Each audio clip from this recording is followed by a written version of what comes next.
for the thousands in attendance and the millions watching around the world. Ladies and gentlemen, let's get ready to rumble! Yeah. What's up? It's that boy, Coach Malachi Williams in the building. We back.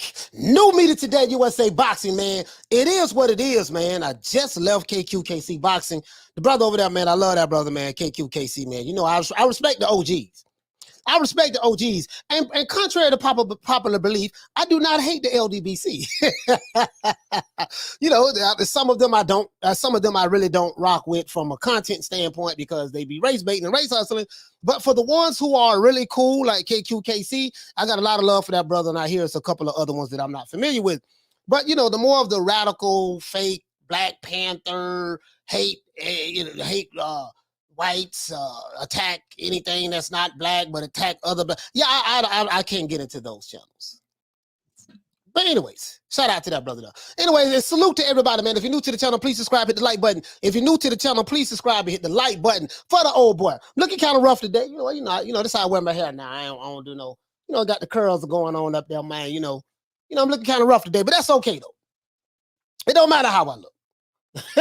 We're going to deliver today. We're going to land this ship, this plane. We're going to make it do what it do today, baby. And we're going to talk some boxing.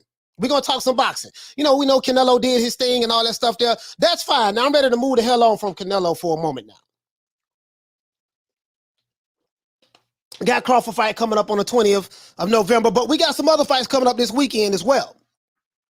Let's get the boxing, everybody. Let's get the boxing. Let's make it do what it do. And boy, we're going to have a damn good show today, boy, because I want to see what these other champions are going to do.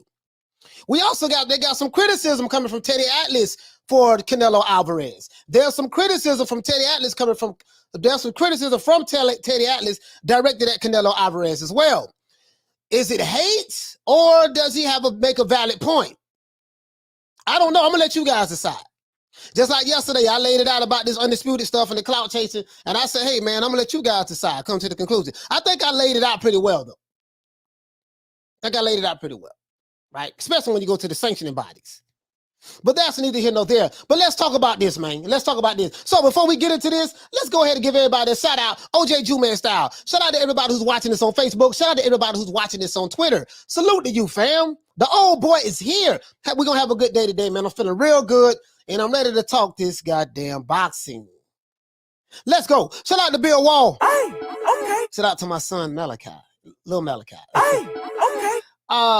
Shout out to Lisa Bales, the Queen Lisa Bales. Hey, okay. Shout out to Paul Evans. What's going on, fam? Hey, okay. Shout out to Robert Santoro. What's going on, bro? Hey, okay. Shout out to my brother Hector Garcia. Hey, okay. Shout out to Paul Evans once again. Hey, okay. Shout out to Alex Soto. What's up, bro? Hey, okay. Shout out to Tommy Ramirez. What's happening? Hey, okay.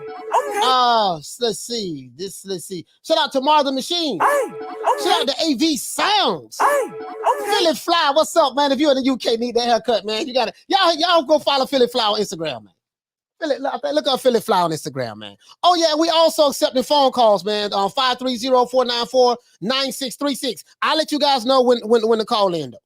I'm not answering any calls right now, but we are taking calls. We're gonna be taking calls then probably pretty much every day. We're gonna have but I'll let you know exactly what time we calling in. All right, so just hanging out with the old boy. Shout out to Punch Perfect Boxing. Subscribe to Punch Perfect Boxing as well over there in the UK, and subscribe to KQKC as well. Hey, okay. Shout out to my brother Charlo. Hey, okay. Subscribe to my brother Blood Boxing as well. My brother Blood Boxing, Retro Boxing, and documentaries as well. Subscribe to him too, man. Hey, okay. Let's see, man. Shout out to Jeff Luciano. What's going on, fam? Hey, okay. Shout out to Kelly Malia. What's happening? Hey, okay. Shout out to Jaguar. What is it? Jaguar Atama. What's going on? Hey, okay. Shout out to Richard Sletsky. Hey, okay. Shout out to Javante Cheeseburger Davis. Hey, okay. That's a low blow, man. You ain't gotta call him, man. Shout out to Bloody Knuckles. He said the champ is here. Huh? Hey, okay. All right. The champ is in the building, huh? I'm undisputed over here, though. I got all my belts right. I got the French fries belt. I got the IBF, the WBO, the IBO, and the WBC. Got all of them. And there's no dispute about that with me. I'm undisputed in my mind. And that's all that matters. Hey, okay. Shout out to Jay Styles. Hey, Shout out to John Crawford. Hey, okay. Hey, man, shout out to the Queen, Bless 365. Shout out to the Queen. Hey, okay. Shout out to the Queen, Lisa Bells. Hey, okay. Shout out to who else we have in the building. Shout out to Mario Figueroa. What's going on, fam? Hey, okay. Shout out to Renee Box Young. Hey, Shout out to Chinese Yoda. Hey, Shout out to George H. Hey, Shout out to everybody in the UK, man, with the AK. Hey, okay. Shout out to Joe. Joe, what's going on, fam? Hey, okay. Shout out to let's see who else we have. Oh, but you know, I need to start this goddamn. I'm slipping on my pimping, man. I'm slipping on my pimping. Sorry about that, guys. Shout out to Johnny Blaze. What's going on, fam? Hey, okay. Shout out to Charles Stevens. Hey, okay. Shout out to Martin Ramos. Hey, okay. Shout out to who else we have in the building?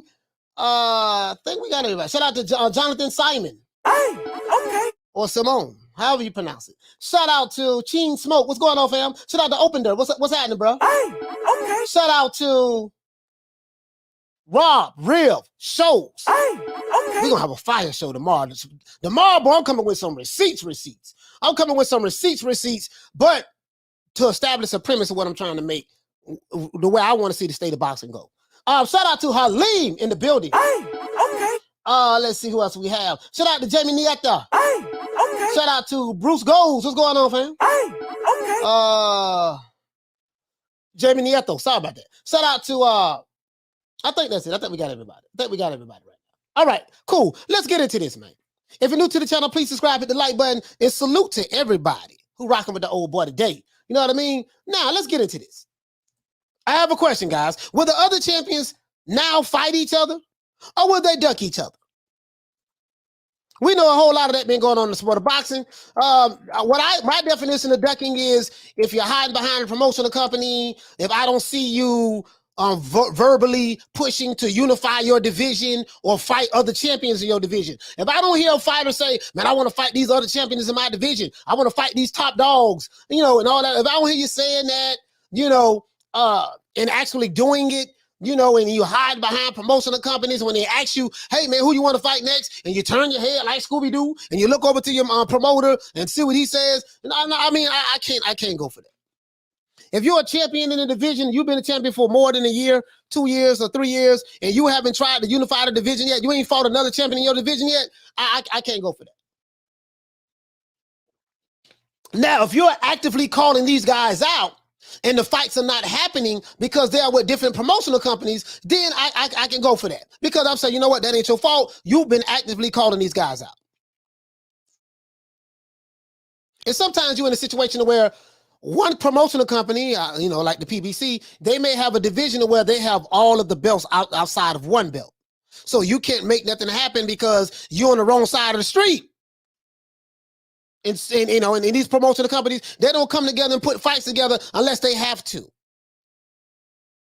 So if you're in a situation like that, I'm not talking about you. But let's go. Let's get into this. Now, this is what I want to know. So far in 2021, we have had several memorable moments in the sport of boxing. Canelo Alvarez has fought 3 times this year, and he has become the 6th undisputed fighter in the 4-belt era. Who do we have? We have Bernard Hopkins, 2004. We have, I think that's 2004, 2005. We have Jermaine Taylor, who beat Bernard Hopkins. He was undisputed, right? We have Terrence Crawford became undisputed in 2017. There was no dispute about that. We have Oleksandr Usyk became undisputed in the cruiserweight division. That's well documented. We have Josh Taylor became undisputed this year. I think I think March of 2021. That's been well documented. March or May. And then Canelo just finished November the 6th. That's documented. No hate, no shade. This is facts. Anybody else you don't have on that list in the 4-belt era? It's because they are not undisputed. I think we established that already, right? Now, Oleksandr Usyk beat Anthony Joshua to become the new unified heavyweight champion this year. These are the fights that we've had thus far. The memorable moments, right? Tyson Fury knocked out Deontay Wilder in the trilogy match for the 2nd time. Stopped him in the 7th round in 2020. In 2021, he knocked him out, put him to sleep in the 11th round. Wilder said he wanted to go out on his shield. Tyson Fury blessed him and gave him his wish. And he has retained the lineal title as well as the WBC title. And he defended his belt for the first time in his career. Tyson Fury has been boxing for 13 years, and he's only defended the title once, but he did it, finally. Better late than never, right? Jermell Charlo and Brian Castano fought to a draw for undisputed. We got that this year, right? We've been getting some good fights, right? Jermell Charlo want that smoke. That boy fought to become undisputed. It was a draw. Brian Castano, a lot of people didn't know who he was. I didn't know much about him, to be honest with you, but I know about him now. He fought Jermell Charlo, a guy who everybody picked that was going to beat. A lot of people say, man, he going to beat Castano. I thought he was going to knock Castano out. Oh, I was so wrong. That boy Castano can fight. That boy Castano can fight. Better believe out of me. What else did we get? We got Shakur Stevenson. He fought twice this year, and he became the WBO Super Featherweight Champion of the world. That boy Shakur is on the up and up. Floyd Mayweather had an exhibition match against one of the Paul brothers. What a joke that was. And Trevor Bryan fought Bermain Stavern to become the WBA Heavyweight Champion of the world, the regular belt champion of the world. Trevor Bryan is the only American heavyweight champion we have right now. For some reason, none of the other channels, the black channels, don't want to get behind Trevor Bryan. Why, I have no idea. Shout out to the Queen Bless 365. Hey, okay. We're dropping that quarter of a bam dub on your boy. Hey, Leroy. Super chat received. Playtime's over, boy. She said, Coach, who do you have? Frank Gore versus Deron Williams. Oh, I got to go with Frank Gore. I'm with the U. You know, Frank Gore with the UM, and UM is my favorite. Is my favorite college. Bless. I'm not gonna lie. It's all about the U. I was with the U back then. You know what I mean? So I'm still riding with the U. So I'm gonna have to go with Frank Gore. So that's my bias. I'm being biased now, but I'm being honest with you. I have to go with Frank Gore. Bless. I have to go with Frank Gore. Right? But again, Jamal Charlo, he gave us that work this year. Jamal Charlo fought for undisputed. This is what I'm talking about. Jamal Charlo said, listen, whoever got a belt in my division, I need to fight for that belt. I need to get that. He did that. Jamal Charlo, on the other hand, did the opposite. Right? Floyd Mayweather had an exhibition match, and then the only American heavyweight champion we have right now is Trevor Bryan. And he's black. And guess what? None of the black channels are supporting him. I guess they that in love with Wilder. So now Yordenis Ugas defeated Manny Pacquiao and sent him into retirement. This is facts. He did that. Say what you want to say. Well, Manny Pacquiao was old. He was washed up. Guess what? If he was old and washed up, he shouldn't have got his ass in the ring. And I like Manny Pacquiao. He's a legend. But the reality of the situation is Yordenis Ugas did the thing, and he solidified his status, right? Josh Taylor became the 5th boxer to become the undisputed junior welterweight champion of the world in the 4-belt era by beating Jose Ramirez. We got some good fights this year, right? Guess what, guys? Anthony Joshua, Oleksandr Usyk, Tyson Fury, Deontay Wilder, Jermell Charlo, Brian Castano, Josh Taylor, Jose Ramirez, Caleb Plant, and Canelo Alvarez. Caleb Plant fought twice this year, right? And Canelo Alvarez have stepped up to the plate, and they delivered in 2021. Let me repeat that. Anthony Joshua, Oleksandr Usyk, Tyson Fury, Deontay Wilder, even though it took for Wilder and Fury forever to have the 3rd match, but that's neither here nor there. Deontay Wilder, Jermell Charlo, Brian Castano, Josh Taylor, the boy from the UK with the AK from Scotland, Jose Ramirez, Caleb Plant, and Canelo Alvarez have stepped up to the plate this year and delivered in 2021, as well along with other fighters. There's some other fighters, so I don't want you jumping down my throat. Well, Coach, you ain't saying nothing about Shakur. You ain't saying nothing about this. I know that, but I know that along with the other fighters. But guess what? What I want to say is this, guys. I want to sit back and reflect on what we have gotten thus far in the sport of boxing. Let's reflect on what we have gotten thus far in the sport of boxing, and let's talk about the rest of the fights that is to come. If you're new to the channel, please subscribe, hit the like button. If you're new to the channel, please subscribe, hit the like button. If you want to cop the merch, click the link in the description below. You can get this bomber jacket that I'm wearing right now. New Media Today USA Boxing.store. Let's get into this. And we're accepting calls today. But before I tell everybody to call in, I want to look at some of the chats. Some of the chats, and we're gonna see now. Oh, we're gonna go over all of the fights that's happening this year. Let's go over all of the fights that's happening this year, right? What do we have left on the calendar? Salute to the Queen, Karma Serene. Hey, okay. Let's go over what we have left on the calendar. I'm not gonna take long, guys. We're gonna go right into it, right? We're gonna go right into it. We're gonna go right into it. I don't believe in us just sitting around waiting on one goddamn man to save boxing, or well, I want to see him fight this guy. I want to see him fight that guy. But damn, okay, it ain't nothing wrong with wanting to see a certain fighter who's on top of his game fight other guys.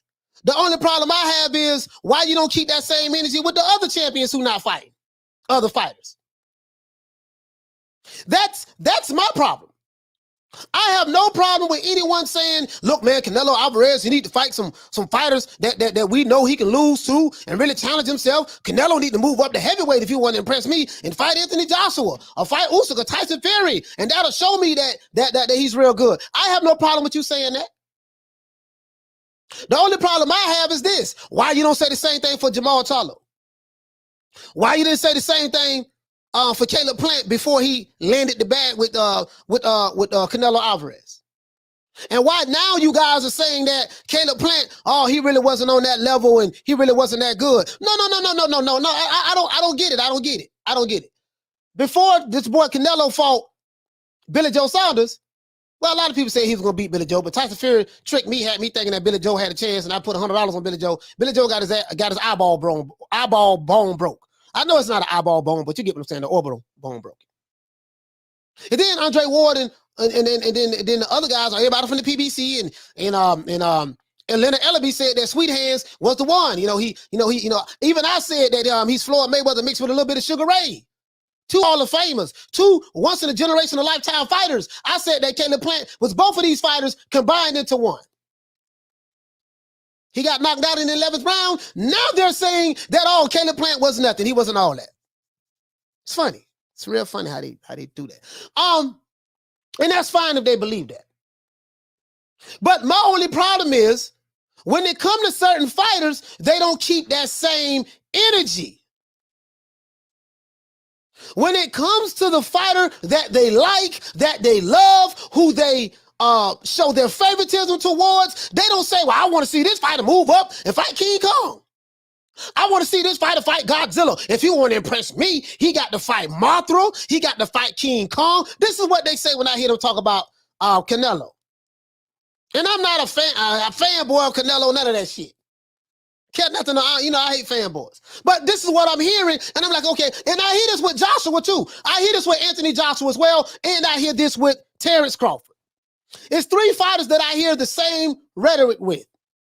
When Terrence Crawford, he ain't fought nobody, he need to go fight somebody, and all this stuff there, he need to go fight. But you know goddamn well that Al Haymon and Bob Arum was not doing business together. So, he shouldn't have signed with Top Rank. Listen, the man making 4.5, he makes more money, more guaranteed money. He makes more guaranteed money than any welterweight in the welterweight division. The key word is guaranteed. You have fighters in the welterweight division, PBC, they get paid $1-2 million, guaranteed money, and the rest they have to make on the back end. Crawford doesn't make back end money. He makes front end money. As a fan, I don't give a damn about which promotional company you signed with. So when I hear these new booty fans go to capping for the PBC, man, he ain't signed to the PBC. And the PBC, and the PBC, where's that? He on the wrong side of the street, this and that. Okay, but tell me this here. Why the PBC fighters ain't fighting other champions? And explain to me, not all, some, but explain to me when we do see a PBC fighter have a fight outside of the PBC, they get their ass whipped. I.e. Wilder got beat by Tyson Fury twice. I.e. Caleb Plant fought a non-PBC fighter in Canelo Alvarez. He got knocked out in the 11th round. PBC, the Witness Protection Program company, where they keep all their fights in-house. Y'all don't keep that same energy over there. You don't keep that same energy. And this is the problem I have with the Teddy Atlases and the Mike Tysons. And Mike Tyson, you guys know, Mike Tyson is my guy. Mike Tyson, I was a fanboy of Mike Tyson. But guess what? I'm not going to cap for Mike Tyson. I don't give a damn who it is. I'm not going to cap for Roy Jones. I got Roy Jones on the wall right here, guys. I got Mike Tyson in the back. Next to Muhammad Ali, I got the R.I.P. to Sweet Pea Pernell Whitaker, man. R.I.P. to Sweet Pea. R.I.P. to the greatest of all time, Muhammad Ali. R.I.P. to Marvelous Marvin Hagler. And R.I.P. to Sugar Ray Robinson. These are the people who I came up looking up to. But guess what? If Tyson say some shit that I don't like, guess what? I'm going to check his ass too. I ain't like some of you Canelo fanboys or Tyson Fury fanboys or Deontay Wilder fanboys or Errol Spence fanboys or Javante Tank Davis fanboys or any fanboy. I criticize my fighters. If I like them and they do something I don't like, I would criticize them. I don't put them in witness protection programs like some of these fight fans do. Oh, but he don't deserve to fight my fighter. You know, he got to fight, and I wanted to fight King Kong first, then he got to fight Godzilla, then he got to fight Mothra, then he's going to have to fight Voltron, then he's going to have to fight Optimus Prime, then I want to see him fight Megatron, then I want to see him fight the Dinobots, then if he beats all of them, then he can fight my fighter. I said, well, who your fighter going to fight? Oh, he just going to sit over here in the witness protection program. He ain't got to fight nobody. He good. He got Instagram followers. He got Twitter followers. He's undefeated on Twitter. He take good selfies and he's with the PBC. He got ice around his neck. He got ice. He's sipping on mold and he's sipping on you know what the stuff they're drinking on right now? Hypnotic, and he balling. My fighter ain't got to do none of that. But in order for your fighter to fight my fighter, he got to fight King Kong, Godzilla, Mothra, Voltron, Megatron, Optimus Prime, Bumblebee. You see what I'm saying? The Dinobots. And then once he whoop all of them, then he can fight my fighter. But they don't keep that same energy with their fighters. Explain that shit to me, please. Explain that to me, somebody. I know what it is. See, and what tripped me out is these old school guys. See, these old school guys get on my goddamn nerves. I'm not going to talk about the young fight fans who just started watching boxing 5 years ago. You in your 20s, you don't know no better. Bless your heart, you don't know no better. I'm not even talking about y'all. I'm talking about these old crust ass niggas who like Teddy Atlas and the Mike Tysons. My guy, I love Mike Tyson. These old crust ass niggas, Mike Tysons and the Teddy Atlases and the Andre Wards and those guys. Andre Ward, I remember when you was boxing, they were saying you wasn't fighting nobody. Remember that? I remember when Floyd Mayweather was boxing, they were saying he wasn't fighting 50-50 fights and, he's fighting fights he can beat. Remember that? Now they saying the same. They say the same shit about Crawford. See, this is what happens, guys. When a fight, they said the same thing about Roy Jones. Oh, man, Roy was so good. Sometimes you could be so good as a fighter. And Roy Jones said it best. They had the nerve to say, I ain't fought nobody. I just make them look like nobody. Y'all must have forgot. Roy Jones made a song called Y'all Must Have Forgot. And sometimes you can be a fighter that's so good and so talented that when you fight another champion, now that champion look good. Caleb Plant look good. Sweet hands, twinkle toes. He's Sugar Ray mixed with a little bit of, he's Floyd Mayweather mixed with a little bit of Sugar Ray. He was doing a lot of the shoulder roll against Canelo Alvarez and he was dancing around the ring. He was looking good. Everybody was excited. Oh, shit. But Caleb finna pull it off. And then when Caleb get knocked out, now they don't turn on Caleb Plant. They don't turn on Caleb Plant. It's, oh, man, that dude went nobody. Everybody knew Canelo gonna knock him out. Ain't that some shit? Shout out to Chinese Yoda. Hey, okay. For dropping that $2. Bam! Super chat on your boy. Hey, Leroy. Super chat received. Playtime's over, boy. He said, leave the Dinobots and Bumblebee alone.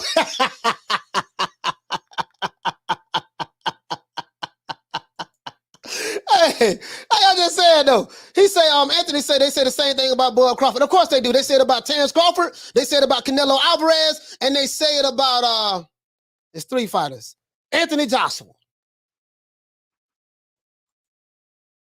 And then when they lose, when Joshua lose, oh, we know he wasn't that good. And then when he fight a champion that he beat, oh man, he need to fight somebody. That's what they say. If you didn't have a double standard, you would not have a standard at all. It's time to expose these dudes. Shout out to my main man Hector Garcia for dropping that $2 bam super chat on your boy. Hey, Leroy. Super chat received. Playtime's over, boy. Hey, man, Hector, he said we count for Trevor the Dream Bryan around here. Hey, we might as well, man. He can't even get on nobody. He can't even get on nobody radar, man. Everybody ducking. I'm saying this here. Everybody's ducking Trevor the Dream Bryan. You got all these black YouTube channels who say they're pro-black. They won't even promote Trevor Bryan. Now, I'm the one that's been promoting them. A couple of them is now talking about him right now because they're trying to say that Wilder's going to fight Trevor Bryan. I was the first one to say that. Got a whole bunch of videos talking about that. If you're new to the channel, please subscribe, hit the like button. I got 165 people in here. We should have 165 likes. Please. Do that for the old boy, man. 170 something now. But anyways, let's carry on, guys. Let's carry on. Cause I'm just telling you guys, this is the trend that I'm seeing. Now Caleb Plant wasn't nobody. We're gonna address Teddy Atlas. I got Teddy Atlas in my scope right now. Teddy Atlas, sir, I got you in my scope. I agree with you, but I disagree with you at the same time. Mike Tyson. Oh, my brother. Now, I was a fanboy of yours. I'm not anymore, but you lost to all of the top guys when you was, the top guys like Evander Holyfield and Lennox Lewis. I remember people saying that Mike wasn't fighting anybody. He's running through tomato cans. But then when he fought the greats of his era, he lost to them. Still my favorite heavyweight of that era, though. He's still my favorite heavyweight. I love him. But the fact is, he lost to Holyfield twice, bit his ear off. Second fight. And Lennox Lewis put him to sleep in the 8th round. And I think his last fight, he quit on the stool. Quit on the stool. Mike Tyson quit on the stool. This is my guy. Love Mike Tyson. When Mike Tyson got beat by Buster Douglas in 1990, it was me and 10 of my friends in an apartment in the hood, right? Cross Fletcher in Temple. In a neighborhood called Cross Fletcher. We was over there. Mike Tyson got knocked out, bro. We cried. I cried for a whole week. We were so mad that we was looking for Buster Douglas. And we was going to jump Buster Douglas. Now, we never left. I don't know how we was going to find Buster Douglas. Neither one of us had cars at the time. No, we did have a car. I think a couple of us had cars, but, we didn't have driver's license. And we would have had to leave the state of Florida to try to find them. But that's neither here nor there. It was in our mind that we was going to beat up Buster Douglas because he beat Mike Tyson. And we had in our mind that, man, Tyson didn't really lose that fight. Richard Steele had a late count. He came with the late count. And Tyson really knocked out Buster Douglas in the 8th or 9th round. But Richard Steele came with the 8 count. We came up with a whole conspiracy about the count was late and all that stuff there and yada, yada, yada, yada. Buster Douglas got up and beat the brakes off of Mike Tyson. Hit him with a 5-6 months combination. I cried for a whole week. So I understand fanboys. I get it. I understand fanboys. I understand when Wilder got knocked out. I understand how Nestor Gibbs felt. He's a grown-ass man, but he probably was crying. I understand how Boxing Ego felt. We saw a video of him crying. We saw another video of Fanon crying as well. These are grown men in their 40s and 50s. These niggas was crying when they saw Deontay Wilder get knocked out by Tyson Fury. They cried. They was on suicide watch. Notice that the Alphabet Boy channels have been kind of quiet. Once their king died, that was it. Then they put all their eggs in his basket, he gone. Then they put all their eggs in Caleb Plant basket, he gone. They hate Terrence Crawford. They call him a coon, Uncle Tom sellout, Talk Rain Toby. Guess what? They putting all their plans, they putting all their eggs in the Sean Porter basket. We gonna deal with his ass. Then they gonna be gone again. So it is what it is. But let's talk today boxing. Shout out to Jamie Nieto. For dropping that quarter of a bam dub on your boy. Hey, Leroy. Super chat received. Playtime's over, boy. He say some of these bums out here fighting other bums. But this bum is taking the easy matches, fighting other bums.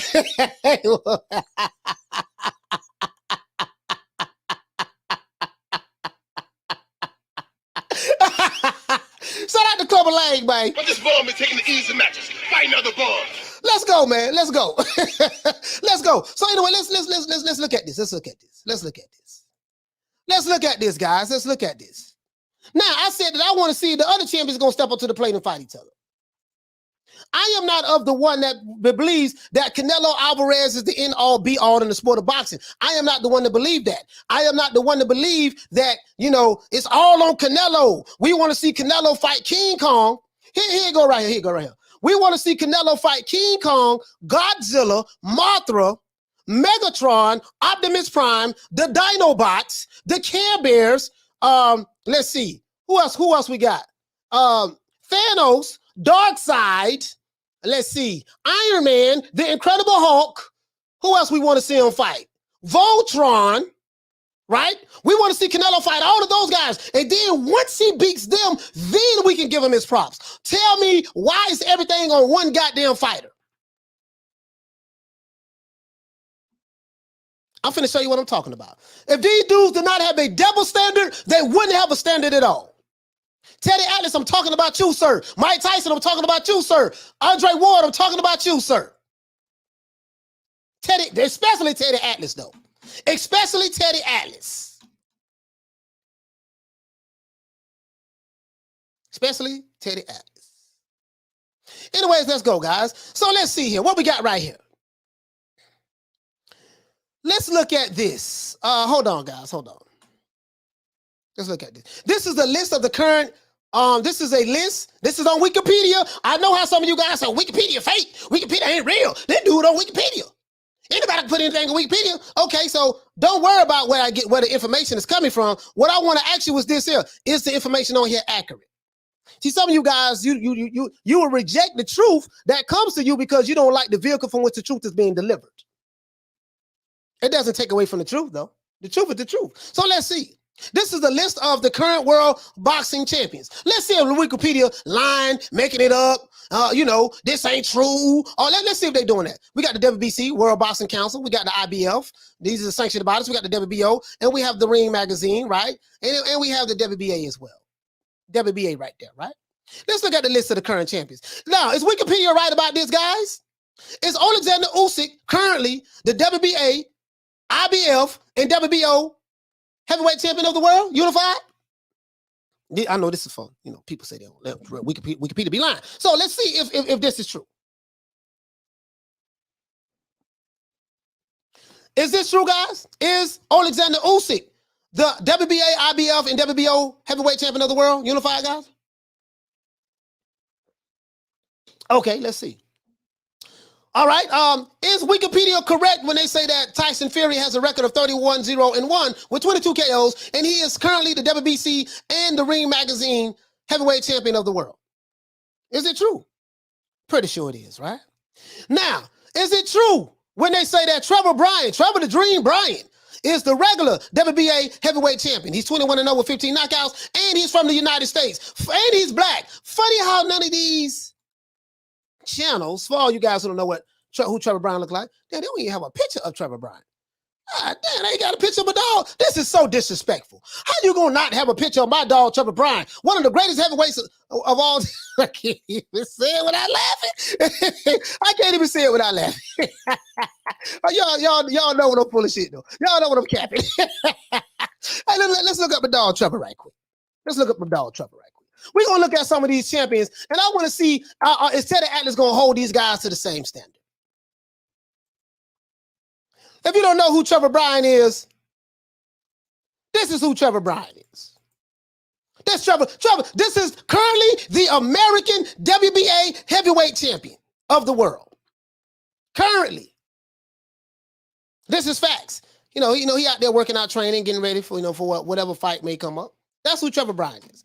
Let y'all guys hear his voice. Here go Trevor Bryan. He's sitting there. Guess he's trying to pose. Now, champ. Let's go, champ. Drink. Okay, there you go, right there. Anyway, anyway, I'm gonna have to work on promoting Trevor Bryan. I am the dedicated spokesperson to Trevor the Dream Bryan.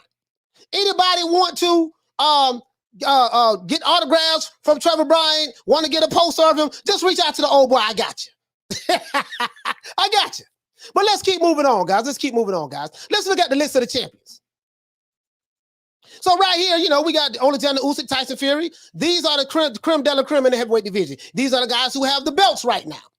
They got Trevor Bryan right here, and they got Dillian White. He's the interim champion.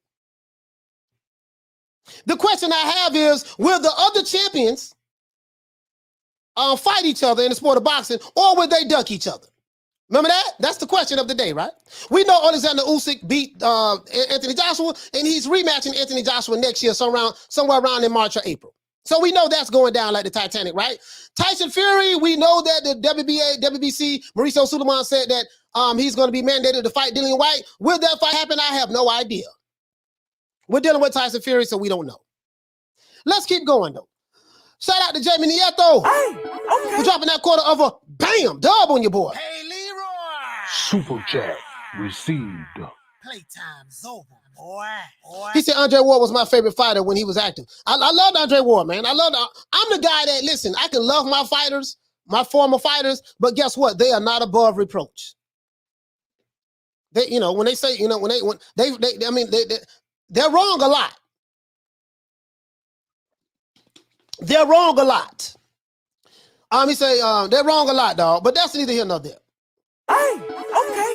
Anyways, let's keep. Shout out to Damian Wester. What's going on, fam? Salute to everybody in the chat. If you're new to the channel, please subscribe. Hit the like button. If you're new to the channel, please subscribe. Hit the like button. Shout out to Tony Boswell as well.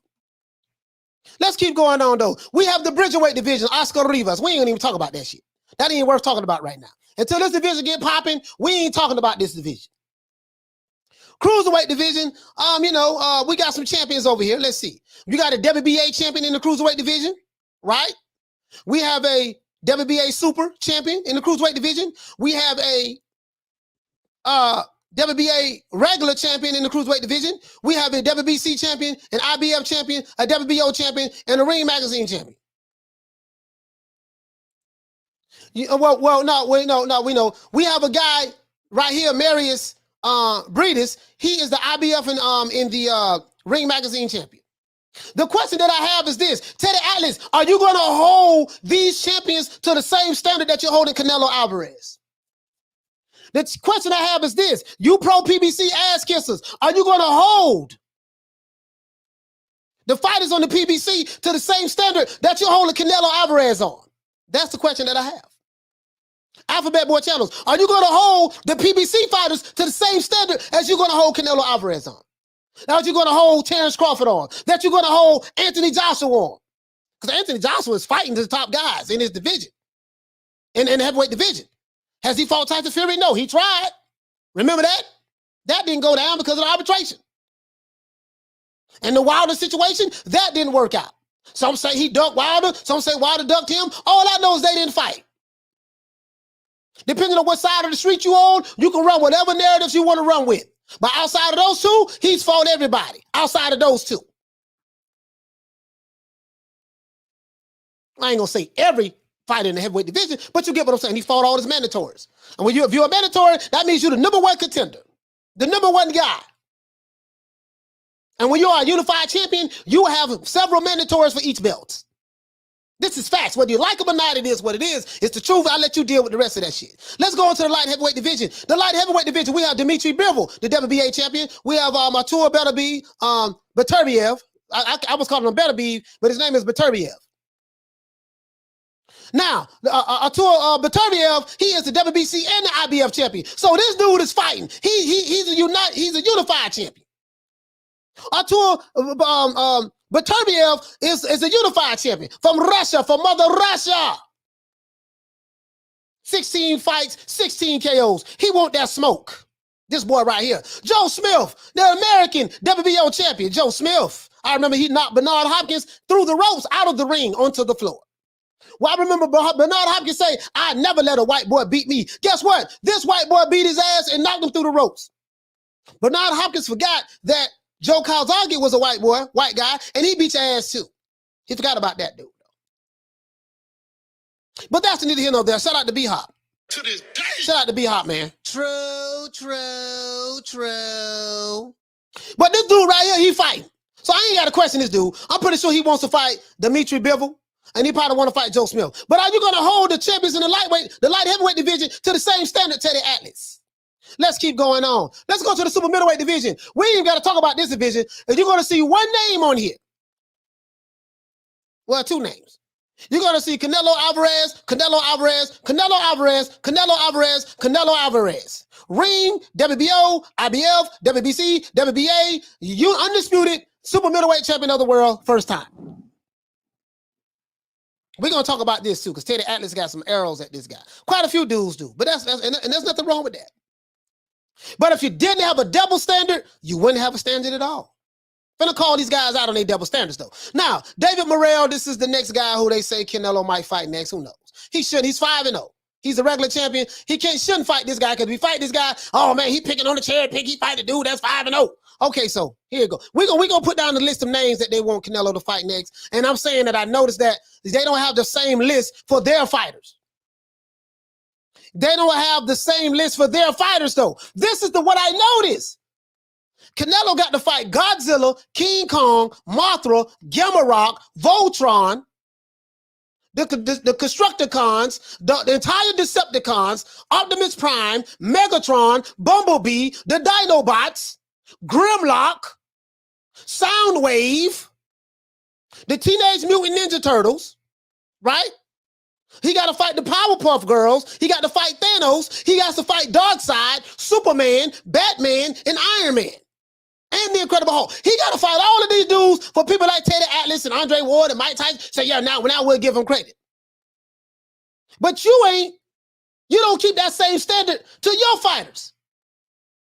And when Andre Ward was boxing, I remember they were saying, damn, dog, you ducking the dude Stevenson in Canada.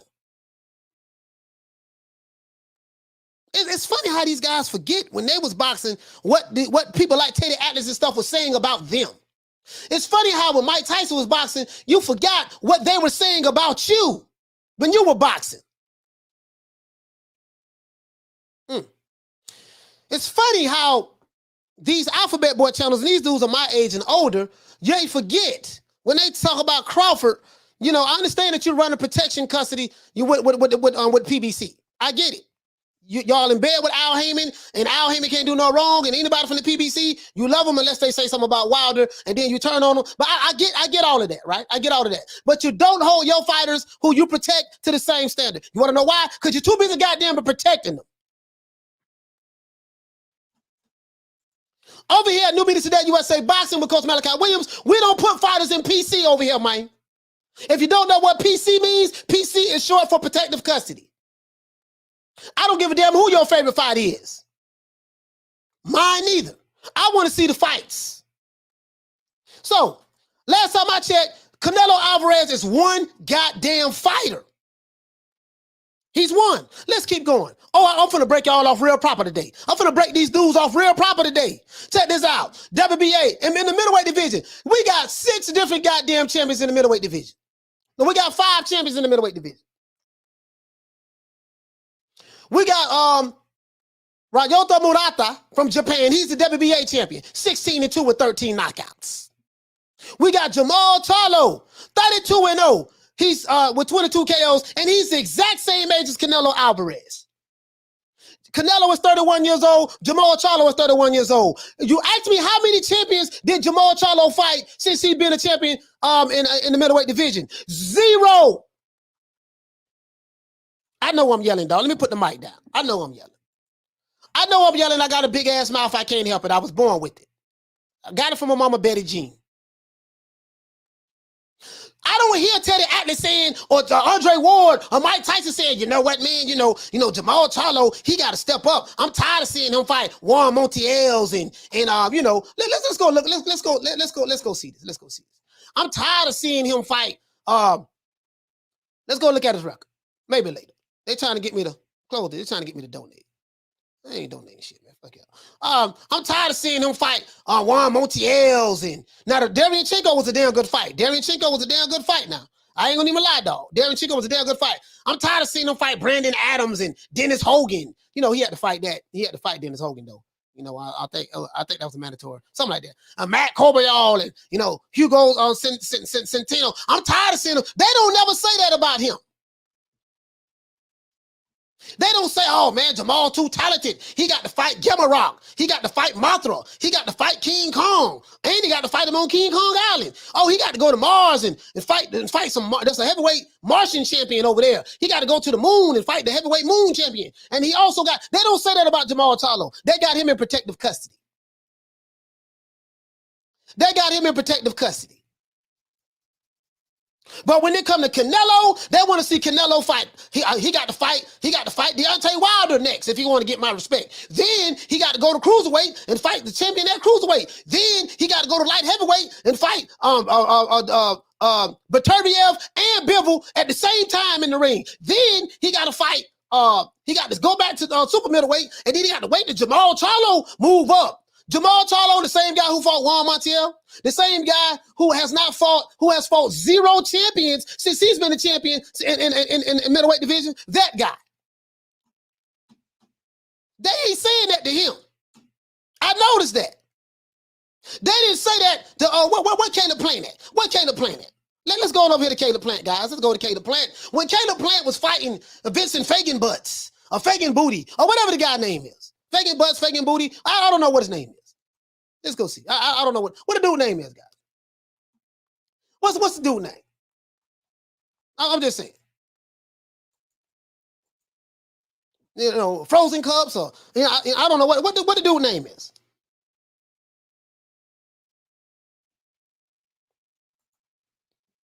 Then they do the same thing with Crawford. Oh, he ain't fight nobody. We want to see him fight such. All the welterweights is with the PBC. So, and the reason why he ain't fighting him, because he ducking them. Is that true, sir? Well, he signed the top rank. Why are you worried about who he signed to? But top rank and PBC, they don't really do business together. They PBC keep all their house, most of their fights in-house. They don't fight the other side of the street. Well, if you know that, why the hell you say this guy ducking the PBC fighters when you know goddamn well that they fight in-house fights? Because I don't like Terrence Crawford. That's why I'm saying that. Oh, okay, but just say that. Hey, okay. Just say that. Teddy Atlas, you the same fool that said that when Terrence Crawford became undisputed in 2017, Terrence Crawford was standing right there. Andre Ward was standing right there. You the same dude that said Vasily Lomachenko, a guy who was 10-1 at the time, oh, he was pound for pound, the #1 fighter in the world, over Terrence Crawford, who had just became undisputed, and Andre Ward, who was still boxing. You the same fool, Teddy Atlas, who said this in front of Terrence Crawford's face and Andre Ward's face, and these two niggas ain't even checked Teddy Atlas. That's what made me mad. Philly Fly say, he says, to be fair, Terrence Crawford ducked Porter until now. He became a mandatory. That's not true.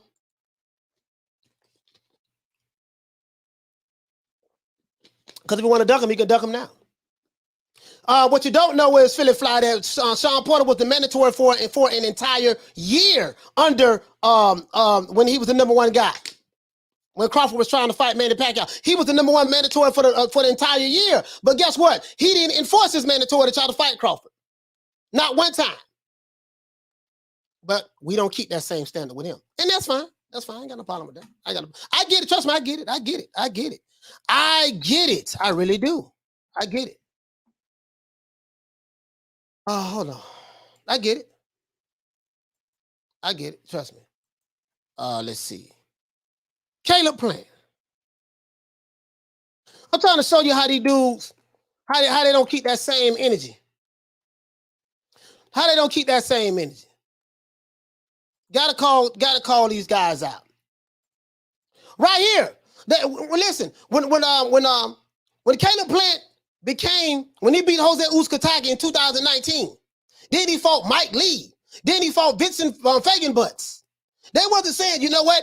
This dude is too talented. He ain't got no. But then he fought Caleb Charlo. He ain't got no business fighting these dudes. He need to step up a competition. Well, he finally did. He fought Canelo Alvarez. He fought outside of the PBC protection program. And as soon as he left the witness protection program, he got his ass stopped in the 11th round.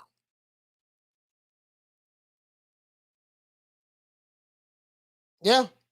Yeah. Yep. Let's keep going. Let's keep going. Let's keep going. Let's keep going. Let's keep going. Let's keep going. Gotta call these dudes out.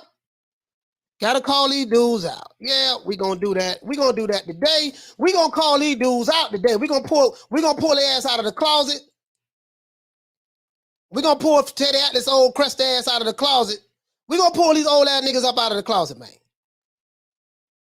Teddy Atlas, the guy who, when Sergey Kovalev was boxing, the Crusher. He's the best, he's the greatest fighter ever, the Crusher. And Andre Ward was afraid of him and this and that. You praised every Eastern European fighter. Every time they brought their ass over here and stepped in the ring with a monster, they got their ass beat and you went right back down to earth. That Teddy Atlas. That Teddy Atlas. HBO, bias ass. Floyd Mayweather kicking ass up and down the street. Y'all was all Floyd cherry picking. Floyd ain't fighting the best. Floyd ain't doing this. He ain't doing that. As I said before, there's a song that Roy Jones made. Roy Jones Jr. I'm gonna pull it up for you guys. Sometimes when you are a once in a generational lifetime fighter, when you fight other champions, they can be somebody, but you are so goddamn good that you make them look like nobody. A lot of these fans don't know that. Roy Jones was so goddamn good when he was in his prime that when he fought somebody, he made him look like nobody. What I'm saying is, in this song, Roy Jones says, and you had the nerve to say, I ain't fought nobody. I just make them look like nobody. Y'all must have forgot. So they fought with Canelo Alvarez when he ain't fighting no Roy Jones. He ain't fighting no Bernard Hopkins. He ain't fighting none of those guys. Guess what? There is no Roy Jones. There is no Bernard Hopkins. There is no James Toney's right now in boxing in these weight divisions. So you're gonna fight him? You're gonna fight him for certain fighters that don't have the skill set as Roy Jones? That ain't his goddamn fault. But when Roy Jones was fighting, y'all was saying the same thing about Roy Jones. This is what you new booty fight fans who just started watching boxing 5 years ago, you Floyd Mayweather fanboys who just started watching boxing 5 years ago, when Floyd right on Floyd tail end of his career. What you don't know is when Floyd in the 90s and in the 2000s, when Floyd was Pretty Boy Floyd, they were saying the same thing about Floyd Mayweather. What you don't know is when Floyd Mayweather was under top rank, and Bob Arum used to say Floyd Mayweather couldn't sell anything. He don't know how to sell out a venue. The same shit that he was saying about Terence Crawford, he said about Oscar De La Hoya. He said about Manny Pacquiao. He said about Mikey Garcia. He said about doggone Floyd Mayweather. This is what he does. You don't know this because you don't know nothing. And I ain't mad at you for not knowing.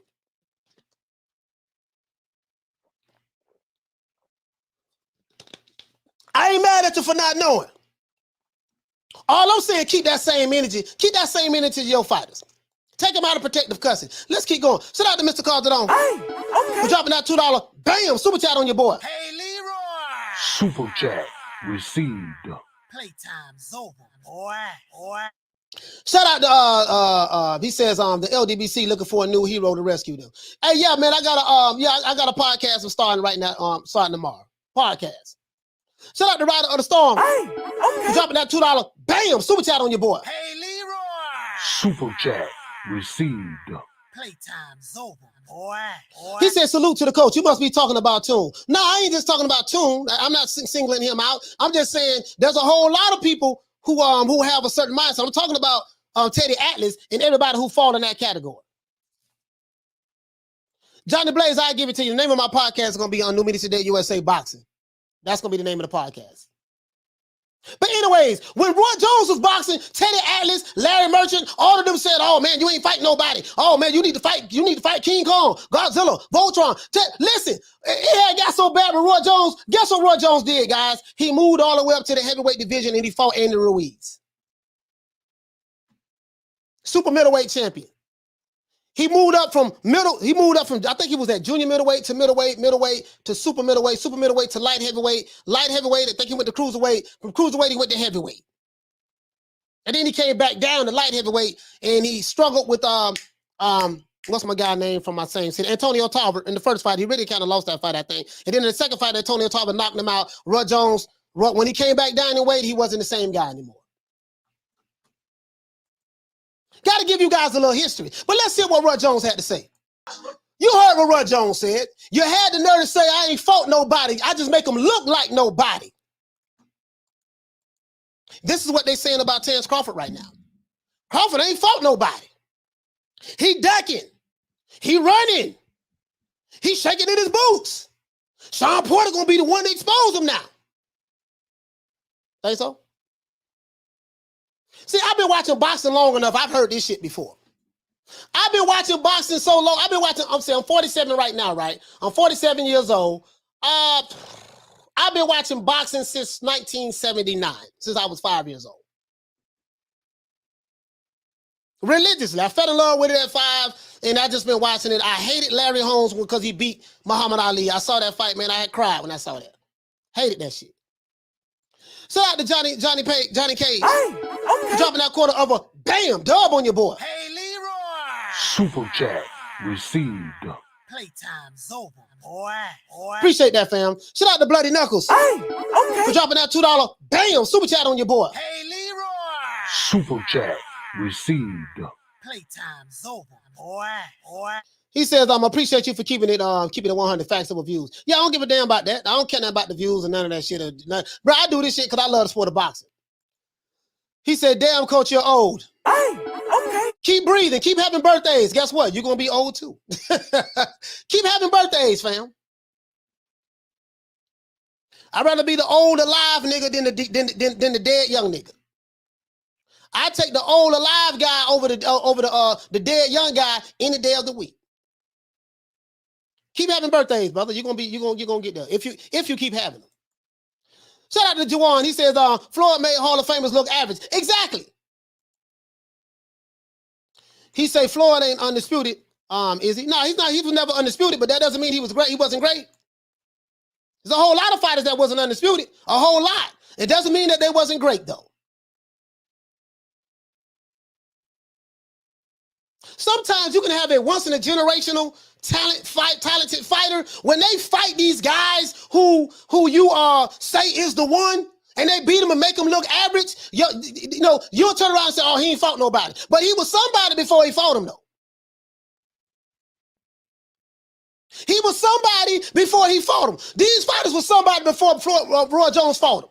Bernard Hopkins was somebody before Roy Jones fought him. But B-Hop is a Hall of Famer. James Toney is a Hall of Famer, right? They were somebody before they fought him. After they fought him, oh man, he need to step up and fight somebody. They did it to Roy Jones. They did it to Mike Tyson. They did it to they did it to Marvin Hagler too. You know, Hagler was fighting everybody. they did it with the Marvelous now, because Marvelous held it down for like 7.5 years or something like that. They did it with they didn't do it with Chavez. They didn't do it with Chavez. Chavez was they guy. They loved Chavez. They didn't do it with Chavez. They didn't do it with De La Hoya neither, but De La Hoya fought everybody. But they did it with Floyd Mayweather. They did it with Andre Ward, even though he fought in the Super 6 tournament. Oh, he fought all the European fighters. He ain't fight Stevenson. Remember that? Kovalev was gonna be the one to beat him. I remember that like it was yesterday. Teddy Adams was high on Kovalev. Sergey Kovalev, the Crusher from Russia. The Crusher from Russia is going to destroy Andre Ward. Andre Ward moving up to fight the Crusher. Guess what happened?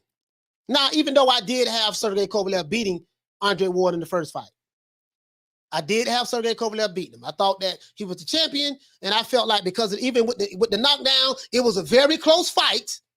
I felt like that Kovalev should have got the edge in that. But that's neither here nor there. Andre Ward won that fight. You know, that's the way they scored it.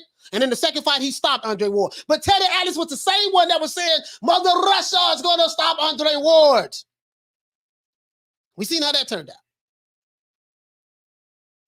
Manny Pacquiao was going to be the one to stop, beat Floyd Mayweather. Canelo Alvarez is going to be the one to beat Floyd Mayweather. They had a whole list of them. And then when he beat him, oh man, he ain't fight nobody. He cherry picking. You know, he fight now. I didn't agree with Floyd fighting fighters at catch weights. You know me. I don't care nothing about a catch weight. If you are as good as you say you is, because my favorite fighter, Sugar Ray Robinson, he ain't fought nobody at no catch weight. What weight you is? I'm at welterweight. What weight you is? You at middleweight. Oh, okay. I'm finna come up there and fight you at your weight class. Sugar Ray didn't say, I'm the A side. You gotta. I know you normally fight at 168 pounds. I need you to come down about 160. I need to weaken you a little bit, and then I'm gonna come up, and then I'll fight you there. He didn't do that. Sugar Ray is the definition of pound for pound. When you see pound for pound, there's a picture of Sugar Ray Robinson right next to that picture. Muhammad Ali's favorite fighter, Sugar Ray Robinson, outside of himself. Let's keep going though. So sometimes you can be a great fighter, and when you fighting other champions and you make other champions look average, they sit back and say you ain't fought nobody.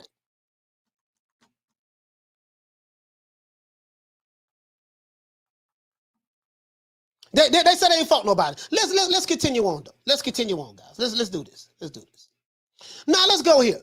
Murata, Jamal Charlo, Gennady Golovkin, and Demetrius Andre. Is there a reason, and you got Erislandy Lara is the regular champion. Is there a reason why you got 5 goddamn different champions in the middleweight division? Ain't nobody fighting nobody? But Teddy Atlas, sir, you're telling me that Canelo Alvarez, he ain't fighting nobody. I want to see him step up to the plate. But when it comes to Jamal Charlo, Gennady Golovkin, Triple G was the other one. Triple G was the other one. They was in love with Triple G. Let me tell you how it was back then on HBO. They was in love with Triple G. Larry Merchant and the boys, and Triple G. It was Triple G. It was Sergey Kovalev, the Crusher. He's gonna come over here. He's gonna do this and that and yada yada yada. Canelo beat him. Andre Ward ducked Triple G. I remember all this shit. Teddy Atlas, that guy. So yeah, I respect the fact that he's an OG in the game of boxing, but guess what? He's full of shit. Teddy Atlas, full of shit. Yes, he is. So I get what you're saying. Canelo beat Caleb Plant. He ain't gonna, Caleb, he ain't really fought nobody. I'm tired of Canelo doing this and doing that. But goddamn it, you don't say that about Jamal Charlo. We want to see Canelo fight Jamal Charlo. Who do you want to see Jamal Charlo fight? You notice that? It's never, damn, Canelo became undisputed. I want to see can Jamal Charlo become undisputed at middleweight. They don't never say that. Let's carry on. Let's carry on. They don't never say, I want to see Rayoto Murata become undisputed at middleweight. I want to see Triple G. See, can Triple G get his thrill back? He's 41-1-1. He ain't fought in a long time. Triple G, right? Did you keep that same energy with Triple G when you say Canelo ain't fighting nobody, right? When you say Canelo ain't fighting nobody, let's go on down here. And I give you that. If that's what you believe, Teddy Atlas, okay, fine. If that's what you believe, Teddy Atlas, okay, fine. But let me ask you a question, Teddy. Triple G is fixing to fight Murata. He's going to fight him in Japan, December the 29th, 2 days to December the 29th, this year, right? He's going to fight this year. Did you keep that same energy with Triple G when he fought on Camille? I can't even pronounce the dude's last name. Triple G lost this fight to Sergey Derevyanchenko. Derevyanchenko got robbed in this fight. I saw this fight twice. Man, Derevyanchenko put them paws on Triple G. Body shots, had him moving all over the goddamn ring. They robbed Derevyanchenko. Did you say you want to see Triple G step up and fight somebody when he fought Steve Rose? Then when he fought Canelo, the second fight, I had him losing that fight. I had Canelo beating Triple G soundly that fight. The first fight, did you say that when Triple G fought Veins, whatever the dude name? I can't even pronounce his goddamn name. This fight here, Canelo, Triple G, first fight, I had Triple G winning this fight. I thought Triple G got robbed this fight. Yes, I did. When he fought Daniel Jacobs, I had Daniel Jacobs beating Triple G this fight. They robbed Daniel Jacobs, in my opinion. He got knocked down in the first round, the second round, something like that. And after that, he put on a boxing clinic. But that's neither here nor there. When he fought Kell Brook, a dude who moved up 2 weight classes, 2 weight classes to fight you. Now, did you say that about him? Dominique Wade and David Lemieux. Did you say that about Triple G then? No, y'all was kissing Triple G ass. Oh, that's what they was doing, guys. That's what they was doing over there. This guy, Teddy Atlas, oh, I'm tired of seeing him fight such and such. I want to see him fight King Kong, Godzilla, Gamma Voltron, Mumra, the Thundercats. You know, I want to see him fight Thor, Thanos, Incredible Hulk, Darkseid, Superman. You know, I want to see him fight. You know, he got to move up to heavyweight and fight and Deontay Wilder and Anthony Joshua, and then Oleksandr Usyk. Then if he can beat them, then I want to see him go down to cruiserweight and if he want to impress me. But you don't keep that same goddamn energy with the other goddamn fighters, the other champions. So let's keep going, guys. Let's look at a list of these champions. Let's look at a list of these champions. So let's go down to the super welterweight division. Now, the super welterweight division, this my dog, Jermell Charlo. Jermell Charlo want all the smoke. Jermell Charlo is the WBA Super Champion. He's the WBC and the IBF Champion. And he's the Ring Magazine Champion. Jermell Charlo want all the smoke. Jermell Charlo is fighting everybody who has a belt. And he fought Brian Castano to become the undisputed super welterweight champion of the world. And it was a draw. Some believe that Brian Castano won. Some believe Jermell Charlo won. But the fact of the matter is, at least Jermell is trying to become undisputed in his division. They sit back and say Jermell ain't fighting nobody. The man got 3 goddamn belts and a Ring Magazine belt, and he fought Brian Castano to try to become the undisputed junior welterweight champion of the world. So I ain't got nothing to say about Jermell Charlo. Jermell Charlo is doing his thing. Jamal Charlo, not so much. These guys want to sit around and wait for the Canelo Alvarez sweepstakes instead of fighting each other.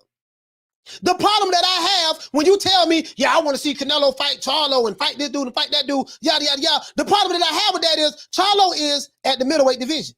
He's not even a super middleweight. In order for this fight to happen, he's going to have to move up in weight. He's in a different weight class. The nigga haven't moved up, right? But you don't keep that. But it's okay for him to fight Juan Montiels and Julio Juan Centennials, and you know he can fight Julios, and he can fight Mikeys. He can fight all these different other dudes. But you don't say, man, I want to see Jamal Charlo step up. If you feel like he's talented enough and he's so talented that he'll beat Canelo Alvarez, why you don't sit back and say, you know what, I want to see him unify this division? Explain that to me, sir. Teddy Atlas. Let's keep going. Let's go down to the welterweight division. In the welterweight division, we got Yordenis Ugas. He is the WBA Super welterweight champion. We know that for a fact. Who is this guy? This is Big Fish. Big Fish. Call out, Big Fish. Big Fish, I'm Dallas, Texas. This is Mr. Dallas, Texas. Errol Spence Jr. He is the WBC and the IBF unified welterweight champion of the world. Yeah. So Big Fish is fighting, and the fights he's had is everybody on his side of the fence. I'm going to prove it to you. I'm going to prove it to you. So when you guys say Terrence Crawford ain't fighting the PBC fighters, but now we see that we finally got a PBC. It took the WBO to mandate a PBC fighter to fight him. But guess what, though? He fought Danny Garcia. This is the PBC fighter. Fought Sean Porter. This is the PBC fighter. Fought Mikey Garcia. This is the PBC fighter. Fight Carlos Ocampo. This is the PBC fighter. He fought Lamar Peterson. This is the PBC fighter. He fought Kell Brook. This is not a PBC fighter. He wanted to win the belt, so he had to cross the street to go fight this guy in order to get a championship. He did that. After that, PBC, PBC, PBC, PBC, and PBC. Yeah. It's true. So this is why you haven't seen these fights. And let's go over here. We can go over here and I can prove it to you. Where was that same energy of Teddy Atlas? What was that same energy, my brother? What was that same energy? That's all I'm saying. What was that same energy? When it's Gennady Golovkin, when it was Sergey Kovalev and Vasily Lomachenko, he's the Matrix.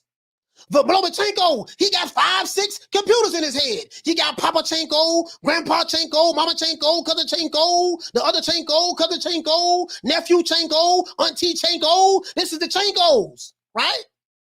Remember that? He's pound for pound better than Andre Ward and Terrence Crawford. And what made me mad, these niggas sat right there and looked at him and didn't check him. Didn't even check him. Crawford gave him this look like, nigga, is you crazy? Man, I would have cussed his ass out. I would have cussed Teddy Atlas' ass out right there on the spot, live on TV. And I would have checked his ass. Man, you stay going against the grain. Every time these Eastern European fighters come over here, you always dick riding and talking about, yeah, you know, he's pound for pound better than this and that. He's pound for pound better than this. Come on, let's go on over here, man. I like Lomachenko. Lomachenko is a bad boy. I don't want no Lomachenko haters jumping down my throat, but I'm calling this shit right down the middle of the day. We ain't playing no goddamn games with these dudes today, man. I'm calling this shit right down the middle of the day. Now, I like Lomachenko. He's a damn good fighter.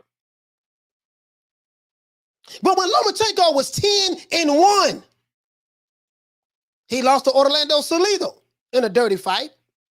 When Lomachenko was 10-1, Teddy Atlas looked Andre Ward and Terrence Crawford right in his face the same night Terrence Crawford became the undisputed junior welterweight champion of the world when he beat Ndongo. He told him right in their face, what, Terrence Crawford was undefeated. He was like 30-something. He was like 32-0. And I think Andre Ward was 32-0 at the time. Between the two fighters, there was 64-0, 0. He told them that a fighter that was 10-1 was pound for pound better than them.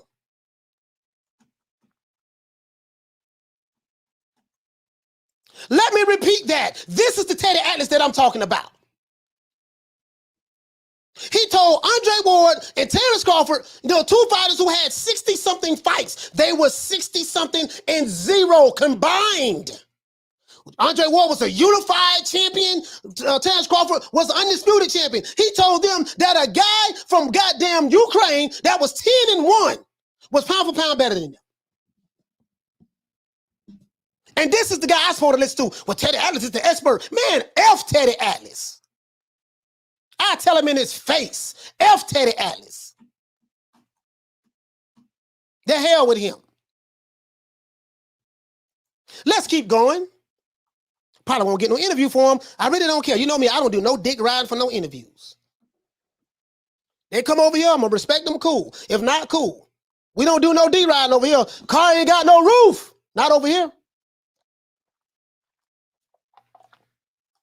Car ain't got no roof over here, man. Now, we don't disrespect people over here. We don't cuss you out. We don't say we gonna pull up. We don't say, yeah, I got shooters, homie. I got shooters. And you a bitch ass nigga. And you this, you that. And you come on my channel, I'm gonna do this. You know, you guys know the Jerry Springer show channels where you can go over there and get cursed out and get talked to in any kind of way. And y'all still go back over there and get cursed out again. We don't do that over here. We don't do that over here. Shout out to Matt Sedil for dropping that quarter of a bam dub on your boy. Hey, Leroy. Super chat received. Playtime's over, boy. Teddy Atlas still has Lomachenko over Lopez in his pound for pound. Make that make sense. Hey, bruh, how in the hell is Lomachenko pound for pound over Teofimo Lopez when Teofimo Lopez beat Lomachenko ass? I mean, I ain't the smartest guy in the world, but my GED education tells me that if I whip your ass, I am better than you. I mean, that's what my GED education tells me. I ain't got but a GED, dog. And I did go to community college, and I did go to Full Sail to become an engineer, right? Music engineer. But, and I worked at, Circle House and the Hit Factory in North Miami. But that's neither here nor there. I'm just saying, my GED education tell me that if you are a good fighter and I'm a good fighter and I whoop your ass, I am better than you. But in Teddy Atlas's world, even if you lose to a guy, the guy who whipped your ass, you're still better than him. How? How? I mean, I ain't the smartest guy in the world, but I'm just saying. Anthony Evelyn said, damn, coach, you calling them out wicked, bro. Yeah, I have to. I ain't on these dudes' payroll. They don't pay me. I don't make no money off of them. And listen, I don't do no dick riding, dog. I don't do that. No, I don't do that. Not over here. I wasn't raised that way. Betty Jean didn't raise me this way. The dudes I grew up in the streets with, they didn't raise me this way. We don't do no D-ride. When I was in the Nation of Islam, I wasn't trained that way. We don't do no D-riding over here. I can give a damn about them. I can. Shout out to High and Low for dropping that $2. Bam! Super chat on your boy. Hey, Leroy. Super chat received. Playtime's over, boy. He said the channel where boxing really matters. Yes, sir. Shout out to Jay Milan for dropping that 179. Bam! Pound on your boy. Hey, Leroy. Super chat received. Playtime's over, boy. Yeah, man. He say a lot. He say a lot of respect, bro. Really around. I appreciate that. But you get what I'm saying, though. That guy, this guy that was when he had when he was 10-1, he was pound for pound better than Andre Ward and Terrence Crawford. This is the Teddy Atlas I'm talking about. Teddy Atlas either drinking or smoking crack, one of the two. I don't know which one it is. Might be some of that good crack though. Anyway, let's keep going down. Super lightweight division. We have who? Josh Taylor, Josh Taylor, Josh Taylor, Josh Taylor, Josh Taylor. It's a clean sweep, guys. Look, it's good. Can't say nothing about Josh Taylor. Josh Taylor was fought in the tournament and he cleaned out the division. That's what Josh Taylor did. He fought in the tournament and he cleaned out the division. So guess what? I ain't got nothing to say about Josh Taylor. Let's keep moving on.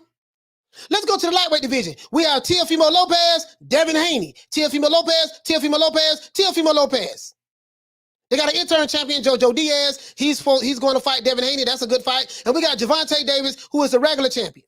But the guy in the lightweight division is Teofimo Lopez. Teofimo Lopez would have been undisputed had not Vasily Lomachenko not dropped his lightweight championship belt that Devin Haney currently has. It's not Teofimo Lopez's fault. This is why none of the sanctioning bodies recognize Teofimo Lopez as undisputed.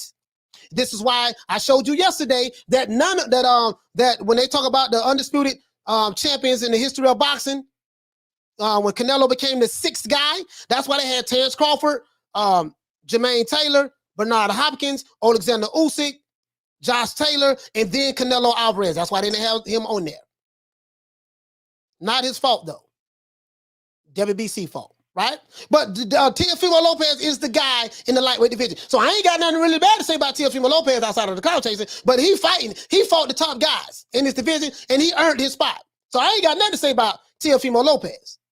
He was the champion, and he fought another champion, and Vasily Lomachenko, and he beat him. He did that.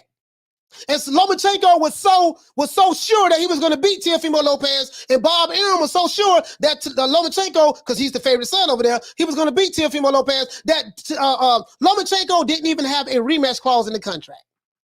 Guess what? I bet you he wish he would have had one right now. Let's move on. Now, the super featherweight division, we have Roger Gutierrez. We have Oscar Valdez, the WBC champion. We have the IBF that's vacant. Hope somebody fight for that. We have Shakur Stevenson, the newly crowned WBO champion. And the Ring magazine is vacant. Shakur Stevenson is calling out this guy, Oscar Valdez. Oscar Valdez is with, I think he's with Golden Boy Promotions. And Shakur Stevenson is with Top Rank. No. I think Oscar Valdez he's with Top Rank. Yeah, Oscar Valdez is a Top Rank fighter, right, guys? Oscar Valdez is a top-ranked fighter, right, guys? Yeah, that's the same side of the street. There's no reason why this fight shouldn't happen. It's the same side of the street. Oscar Valdez is a top-ranked fighter. Shakur Stevenson is a top-ranked fighter. If this fight don't happen, that means somebody protecting this guy. And we know it ain't Shakur Stevenson, because Shakur Stevenson, he want that smoke. Shakur wants to fight whoever got a belt, that's who he wants. I say shit, if Oscar Valdez don't have the balls, and let me tell you something. Oscar Valdez, sir, you can drink all the tea that you want. You can drink all the tea in China. Guess what? I'm gonna call Shakur Stevenson. I'm gonna call him. I'm gonna talk to him, and I'm pretty sure Shakur is gonna say he can drink all the tea that he wants. I'm gonna beat that boy ass. If you fight Shakur Stevenson, he's going to stop you, Oscar. I am saying this. I might get some hate from some Oscar Valdez fans. So be it. You can drink all the tea you want. You can get your ass whooped when you run up on this boy here from Newark, New Jersey. I can promise you that. I'm praying to God that fight happens, so that I'm proven right. Let's keep going. In the featherweight division, we have WBA champion Leo Santa Cruz, Gary Russell Jr., Kid Gallahan, Emmanuel Navarrete, right? Let's keep going. These guys, will any of these guys fight each other? So where am I going at with this, guys? And now right in the bantamweight division, we got Brandon Figueroa. We know that he has a fight coming up too, I think. Where am I going at with this? Shout out to Professor Feeney. Hey, okay. For dropping that half for bam, dub on your boy. Hey, Leroy. Super chat received. Playtime's over, boy. He said, who you got, Shakur or Tank? I got, both of them are great fighters. I got Shakur. Let's keep going. Where am I going at with this? Where I'm going at with this is you guys can see you have several champions in each division, right? All of these champions You got all these champions here, right? You have all of these champions here, right? You know, we really only have two champions here. That's Devin Haney and Teofimo Lopez. So, you know, so we want to see that fight happen, right? Josh Taylor got all the belts, so we ain't got to talk about him. He don't fought everybody. Let's see. You got Yordenis Ugas, Errol Spence is the unified champion of the welterweight division. We want to see Terrence Crawford and Errol Spence fight each other if Terrence Crawford can beat Sean Porter. And when Terrence Crawford beat Sean Porter ass, I don't want to hear no shit about, oh man, you know, with Sean Porter, he was old and Sean Porter was past his prime and Sean Porter's Errol Spence leftovers. But even though Errol Spence beat Sean Porter when he already had two losses against Kell Brook and against Keith Thurman, but whatever fiction narrative, I don't want to hear that shit. And how much you like Sean Porter for? I'm taking all bets. If you got that much faith in him, I'm taking all bets. New Media Today USA. At gmail.com, Cash App, $. You just reach out to me. I'll be here every day. You will get paid when I lose. You will get paid that same night. Your Cash App. The super welterweight division, we know what Jamal Charlo doing. Jermell Charlo. Jermell want that smoke. He fighting. So we ain't worried about Mel. I ain't got nothing to say about Mel. Want to see this rematch again, but I ain't got nothing to say about Mel. When we go to the middleweight division, everybody's scared of everybody. You got 5 champions in the welterweight and middleweight division. You know, so would you tell me I'm tired of seeing Canelo fight these setup fights and he ain't fighting nobody? Why you don't say that about Jamal Charlo? At least Canelo fought all the dudes who had belts in the super middleweight division. How many champions have Jamal Charlo fought in the middleweight division? 0. How many champions have Jamal Charlo fought in the middleweight division? 0. He down here calling out this guy. I know I'm not in your division, dog, but guess what? I want to fight you. You need to fight me. So let's keep going. All of the champions going to fight each other. Beterbiev, he got 2 belts already, so we know he want the smoke. That's what I want to know. Are we going to sit around and just wait on this one guy? We going to wait on Canelo and see what Canelo do. We want to see Canelo fight all the tough fights. He got to move up to heavyweight like Roy Jones did. Roy Jones was kicking so much ass, guys, that he moved up. He had to move up. I think he used to fight junior middle, super, light heavy, cruiser, and then the man went up 6 weight classes in his career. Became heavyweight champion and came back down. 5 or 6 weight classes. This is what they want to see Canelo do. This is what they want to see. Well, they can't see Joshua do that because, you know, Joshua's already, you know. But you get what I'm saying. Now they're talking about Crawford and Canelo. Man, Canelo killed Crawford. And Terrence Crawford is my favorite fighter. He's too big. He hits too hard. Crawford, you know, he's a good welterweight. He don't need to go out to no super middleweight and fight no goddamn Canelo Alvarez for what? It's a suicide mission. Cut it out. Errol Spence, we want to see Errol Spence fight Canelo at a catchweight. For what? If he is as good as you say he is, he need to move up to that weight class and beat him, like Sugar Ray Robinson did. Sugar Ray Robinson wouldn't fight no guys at no catch weights. If I'm a lightweight champion and you're a middleweight champion and I want to come up to fight you and beat you and show you that I'm better than you, my skills, it doesn't matter what the weight is, my skills will carry me to victory. So I'm going to move up to your weight class. You ain't got to lose 1 pound and I'm going to fight you and prove something to you. Let's go. Let's do this.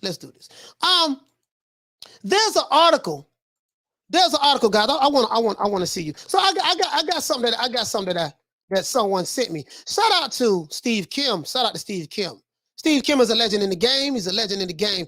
There's a video that I saw. I was watching this podcast, K9's Corner podcast, right? I was watching this podcast, right? And Steve Kim was saying that he want to see Canelo, all the guys who want to fight Canelo Alvarez, they should fight in a tournament. Canelo can't fight every goddamn body. So let's say you got a Jamal Charlo, he's moving up to 168, and then you got a David Benavidez. Well, David Benavidez is the #1 contender to the WBC strap if he can win. So we already know that, right? So he's gonna fight Canelo anyways. David Benavidez is in a good spot. But let's say all these other guys who want to fight him, right? Well, he's got to fight everybody. So basically, Canelo got to fight everybody while the other fighters are not fighting each other. That's what I don't understand. Canelo has to fight everybody, but the other fighters, they ain't got to fight nobody. Canelo is the cash cow, one of the cash cows, him and Anthony Joshua of boxing. When they say someone is the face of boxing, it goes by how many butts they're putting in seats, what their pay-per-view sales are like, how much money they are making, what type of draw they are. Meaning when they fight, are they selling out stadiums? Are they pay-per-view, or do they have the highest pay-per-view numbers? Are the ratings are off the charts? We're going to do a show on that tomorrow. I am not playing with these dudes. So my question is this. Boxing, you have all of these champions. Why are we sitting around waiting on one goddamn guy to fight everybody? Explain that to me, ladies and gentlemen. Canelo is one goddamn man, 31 years old. Why in the hell are we sitting around waiting on this one guy? He got to fight Gemarok. He got to fight the Dinobots. He got to fight Grimlock. He got to fight Mumra. He got to fight Lion-O, the Thundercats, the Powerpuff Girls. He got to fight Vegeta, Goku, Gohan. He got to fight Frieza. He has to fight I said Voltron. He got to fight Megatron, Optimus Prime, the Autobots, the Decepticons. Why are we not keeping that same energy with the other champions? You did this shit to Roy Jones when he was boxing. You did this to Floyd Mayweather when he was boxing. You did it to Andre Ward when he was boxing.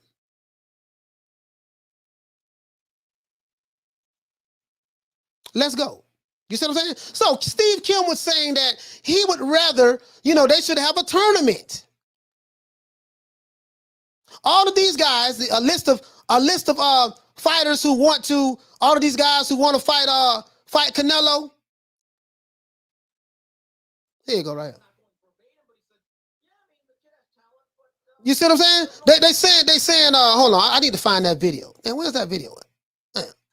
Steve sent it to me too. Yeah, I need to find that video. Anyways, I can't find the video right now. Damn, I should have had this ready.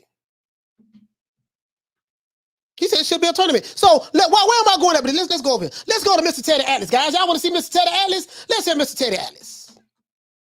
Oh, Teddy. And when I say Teddy, I ain't talking about Teddy Pendergrass. I'm talking about Teddy Atlas. We ain't talking about Teddy P. We talking about Teddy A. Shout out to High Low. Hey, okay. For dropping that $2, bam, super chat on your boy. Hey, Leroy. Super chat received. Playtime's over, boy. He said the Miami boxing equalizer. What you say, fam? He said, oh, trust, they pass learning. Okay, Mega Man said that made sense. We all want to see if Canelo fight champs while the other champs don't. Exactly. But this ball been taking the easy matches. Fight another ball. Bro, so this is what, let's see what Teddy Atlas had to say. Teddy Atlas tells Canelo, I don't want to see these guys anymore. Why you don't want to see these guys anymore, Teddy Atlas? Do you want to know why he don't? Do you want to know why he don't want to see them anymore? Because Teddy Atlas is not getting the outcome that he wants. I can show you countless videos that the Alphabet Boy channels made saying that, Caleb Plant gonna be the one to beat Canelo. Sweet hands. He got the shoulder roll. He got that Floyd Mayweather shoulder roll. The defense tight. He got the defense tight. The shoulder roll, he right here. So you got the arm right here to block body shots. You got the elbow right here to block the left hook to the body. You got the arm, the hand right here on the chin to block the left hook to the head. See, Floyd mastered that. He's the master of the shoulder roll. Caleb Plant is the white Floyd Mayweather mixed with a little bit of Sugar Ray. Karma Serene said, yeah, Sugar Ray Jenkins. And then as soon as Canelo knock him out, beat his ass, then he turned around and say, I don't want to see these guys anymore. I wonder why. True. Let's hear what Teddy P had to say. Teddy A, not Teddy P, Teddy A. Teddy A. Let's see what Teddy A had to say. Teddy Atlas says he doesn't want to see any more of the type of opposition that Canelo Alvarez has been routinely fighting for the last 3 years after watching him obliterate the overmatched IBF Super Middleweight Champion Caleb Plant last Saturday night to become the undisputed champion at 168. Now I ain't gonna say he obliterated him. Caleb Plant fought. That was a damn good fight. The judges had it wrong on their scorecards, in my opinion, but he didn't get obliterated. He just got knocked out in the 11th round. So I disagree with that. But let's keep going, though. Teddy Atlas says, Atlas feels that his intelligence has been insulted. In watching Canelo fight the champions at 168, which has been represented recently by 4 weak and vulnerable champions. But he didn't say that when Sergey Kovalev was winning. He didn't say that when Vasily Lomachenko was head and shoulders above other competition. Do you remember when Lomachenko was fighting certain fighters, they was quitting in the corner and he was doing like this, Olay and Olay? Teddy Atlas didn't say, oh man, you know, Vasily Lomachenko is clearly overmatched. He's clearly the better, superior fighter than this other guy, and he needs to step up in competition. He didn't say that about Lomachenko. You know what he said? Oh my God, we never seen nothing like this before. Lomachenko, he's the Matrix. This guy's phenomenal. I mean, he has like 5 computers in his head. I mean, Steve Jobs and what the other guy named? Steve Jobs and Bill Gates, they built these special computers in his head, and he's the Matrix. You know, he's Lomachenko, his dad, Papa Chanko, and Mama Chanko, and Auntie Chanko, and Uncle Chanko, and Nephew Chanko, and Cousin Chanko, and Niece Chanko, and the dog Chanko, and all of the Chankos. They just come together and they make a phenomenal fighter. When Lomachenko was fighting these bums and cherry picks and all of this shit there, whooping their ass and had these dudes looking crazy in the ring, you wasn't saying that. Oh, I remember it like it was yesterday, Teddy Atlas. Yes, I remember this like it was yesterday. You wasn't saying that. Fuck out of here with that shit. Anyways, let's keep going. Canelo equals opportunist extraordinaire. Plant was the last of the flawed paper champions. Now Caleb Plant is a paper champion now. Before he was Floyd Mayweather mixed with a little bit of Sugar Ray. After, he's a flawed paper champion now. Do you see how the narrative changes, guys? Do you see how the narrative changes? Flawed paper champion, they did the same thing to Floyd Mayweather. They did the same thing to Floyd Mayweather. I got the receipts on that. As a matter of fact, we're going to do a whole show where I'm going to show you the contradictions of Teddy Atlas. I'm going to show you the contradictions of Larry Merchant. I'm going to show you the contradictions of HBO and Bob. We're going to do a whole show showing all that shit. We finna pull these niggas out of the closet today. Plant was the last of the flawed paper champions that Canelo picked off to accomplish his goal as an opportunistic in an opportunistic manner of becoming the first undisputed champion at super middleweight. Teddy Atlas says he wants to see Canelo 57 wins, 1 loss, and 2 draws. 57 wins, 1 draw, and 2 losses with 39 KOs. Step it up in terms of his opposition by fighting this murderer's row. So he wants to see Canelo move up and fight Artur, Beterbiev, Demetrius Bivol. He wants to see Canelo fight David Benavidez. Now he'll probably get this fight because David Benavidez is the WBC mandatory now. He'll get this fight. He want to see Canelo fight Joe Smith Jr. He want to see Canelo fight Jermell Charlo. Let's stop right there. Jermell Charlo is what, guys? He is in the middleweight division. Is Jermell Charlo a super middleweight? No, he's not. So in order for this fight to happen, Jamal is going to have to move up. But Jamal has, let's go over here. How many champions over here? Let's go back over here. Let's go back over here. I'm just showing you the hypocrisy of these dudes. I'm showing you the hypocrisy of these dudes. I'm showing you the hypocrisy of these dudes. When Jamal Charlo fought Juan Montiel, did you say, oh man, I'm tired, I ain't watching no more of Jamal Charlo fights. I want to see him. When he fought this dude, Juan Montiel, did you say I want to see him fight, better fight? You didn't say that about Jamal Charlo, did you? But when it comes to Canelo, he got to fight Artur Beterbiev, Dimitri Bivol, David Benavidez, which he should fight David Benavidez because they are in the same division. He should fight David Benavidez. Again, Canelo Alvarez, if he's going to stay in the super middleweight division, he should fight David Benavidez, and he will because David Benavidez is the WBC mandatory, or he's going to lose that belt.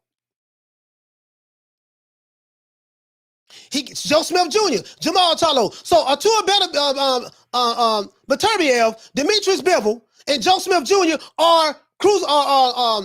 they're light heavyweights. So he wants Canelo to move up to fight these guys.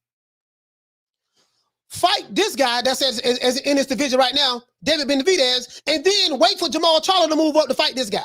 Let me ask you a question. Why he don't say we want to see Jamal Charlo fight David Benavidez, and whoever win that fight can fight Canelo Alvarez in the eliminator?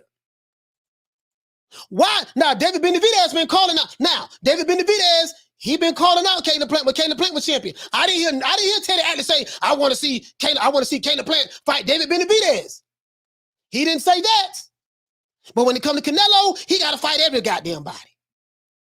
I didn't hear him say, I want to see Jamal Charlo. I want to see Jamal Charlo fight Triple G. I want to see Jamal Charlo fight Boo Boo Andrade. I want to see Jamal Charlo fight Murata, the WBA champion. I want to see Jamal Charlo unify the division or become undisputed. He didn't say that with Jamal Charlo, but when it comes to Canelo Alvarez, he got to fight every goddamn body.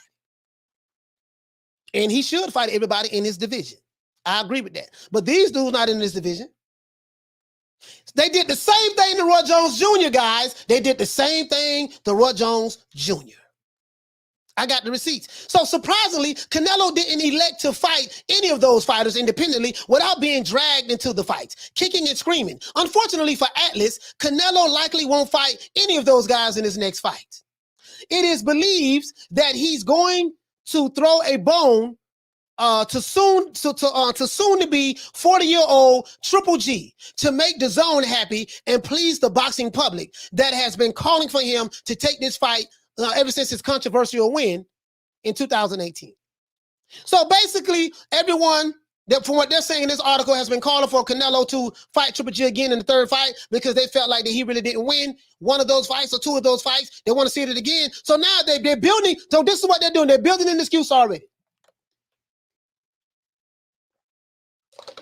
They letting you know right now, Triple G is soon to be 40. So what they're saying is, oh man, Canelo gonna beat this dude. This dude old. And then when Canelo beat him, oh man, he ain't fought nobody. He fought an old Triple G, while ignoring the fact that they fought 3 times. Let's keep going. Atlas wants Canelo to upgrade his opposition. It was a good performance, but you have to remember, he's fighting guys that are flawed. Every fighter is flawed, sir. Canelo is flawed. Anthony Joshua is flawed. Deontay Wilder is flawed. Tyson Fury is flawed. Every fighter has flaws, but it's up to the fighter that he's fighting to be able to expose those flaws. I don't want to see anymore, Teddy Atlas said. But guess what? He didn't say nothing about, he didn't want to say nothing about he want to see Jamal Charlo upgrade his competition. He didn't say nothing about, but he said about Terrence Crawford, though. He said about Crawford. He didn't say nothing about Lomachenko when he was fighting. Clearly, Lomachenko had dudes quitting in the goddamn corner. So when he had people quitting in the corner, they didn't say, oh man, he ain't fighting no competition. They said, oh my God, he's just so good. He's so great that he makes these guys just quit. Yeah, I remember this shit like it was yesterday. To this day. Oh, I remember this like it was yesterday. Teddy Atlas. Teddy. And I ain't talking about Teddy Riley either. Yep. We ain't talking about Teddy Riley. We ain't talking about Teddy Pendergrass. Teddy Pendergrass, Teddy P. R.I.P. to Teddy P, one of my favorite singers of all time. We talking about Teddy A as an asshole. Teddy asshole Atlas. Let's go. He says, I'm knocking Plant. Teddy Atlas says, I'm not knocking Plant, and I'm glad that he got $10 million. I'm not knocking Billy Joe Saunders. He fought a really good fight up until that point. And he did get a broken orbital bone. I get it. But these guys weren't going to win the fight because of what I already said. And I don't want to see them overmatch opposition that Canelo has been padding his record with. Now, remember I told you guys that the reason why Canelo is so good is because he's active. He's more active than a lot of these fighters. A lot of these fighters are not fighting. Canelo has had 4 fights within 11 months. So he gets more practice. He gets to sharpen up his skills, his tools a lot better than these guys. Remember I showed you Roy Jones Jr., right? You had the nerve to say, I ain't fought nobody. I just make him look like nobody. Y'all must have forgot. They said that same thing about Roy Jones. Roy moved all the way up to heavyweight to try to prove to them guys how great he was. Let's keep going, though. And I do agree, Canelo needs to fight David Benavidez. He's in your division. Fight that man. I totally agree with that. But he got to fight everybody?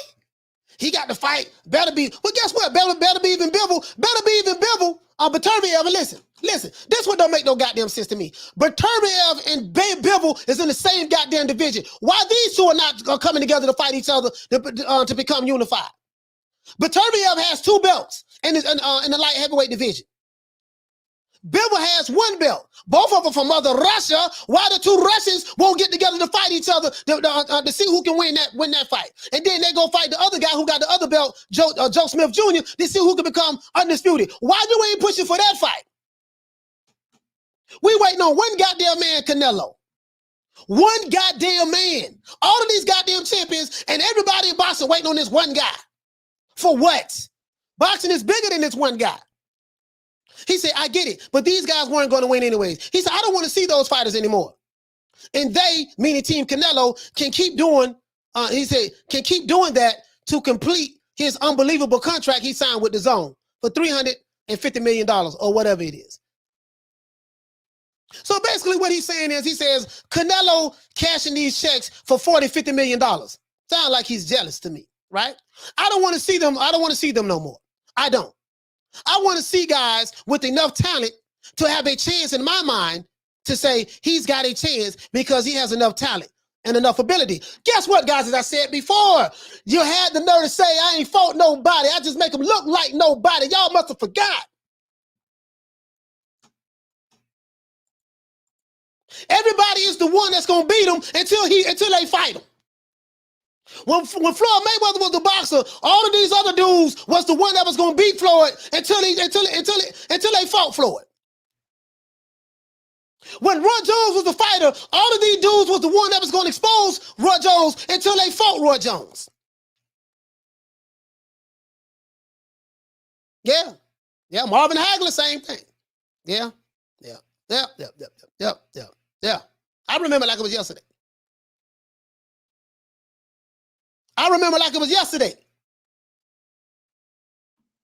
Really though, right? You can listen, so let's keep going. So he's saying that pretty much Canelo is padding his record. And if you want to believe that, that's fine. There's nothing wrong with that. I'm not trying to argue any of that. He said, and if it's 168 pounds, I don't want to see these. He said, I don't want to see these guys unless it's David Benavidez. And listen, Benavidez isn't the most developed guy in the world, but at least he has the talent in one area, power, one area, strength, and one area where I can say, okay, I'll go with it. So basically what he's saying is, if Canelo fights David Benavidez, and if he wins, then he'll say he'll give Canelo credit. That's what he say. He say even. I don't want to see no more unless it's maybe Jamal Charlo. And Charlo is not perfect, not close to it. So listen, guys, this is a backdoor excuse. What he's doing. Let me break this shit down to you. So basically what he's doing is this. He's saying that he want to see Charlo. He want to see, let me explain this to you. I'm going to tell you what he's doing. This is the backdoor excuse. So if he fights David Benavidez, right? David Benavidez has power, he has strength, he's strong, but then he turns around and says, but Benavidez isn't the most developed guy in the world. So if Canelo fights David Benavidez and beat him, oh man, well, you know, with Benavidez, he was green, he really wasn't the most developed guy, he really didn't have that much experience. That's what he's going to say. I can tell you that right now. I know Teddy Atlas real well. I've been watching this clown for a long time. And I have nothing personal against Teddy Atlas. He full of shit, though.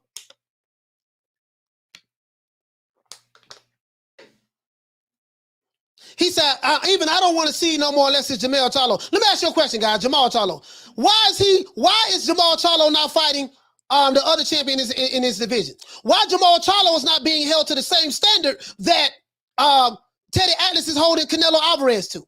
Can you explain that to me, please? Can somebody explain that to me? If Jamal Charlo is so talented and he got all these skills, tell me why he is not being held to that same standard. Why is he a part of the PBC protection program? Why is he continuing to fight bums? But this bum is taking the easy matches, fighting other bums. Why is Jamal Charlo fight bum after bum, cherry pick after cherry pick, and Teddy Atlas ain't got nothing to say about that? But this bum is taking the easy matches, fighting other bums. You don't even say, man, I want to see Jamal Charlo unify the division. At least fight one champion. How are you a champion how are you the WBC middleweight champion of the world for 2 years and you have fought 0 champions and you are the same age as Canelo Alvarez? Canelo Alvarez is 31 years old. Jamal Charlo is 31 years old. How many champions have Canelo fought since 2019? And how many champions have Jamal Charlo fought since 2019? Teddy Atlas, you ain't got nothing to say about that though, huh? I want to see Crawford fight somebody. You know, he's fighting these other guys. Moved up in weight. He's a small guy. He beating these, stopping these big. I want to see him fight somebody. Okay, now he finna fight Sean Porter.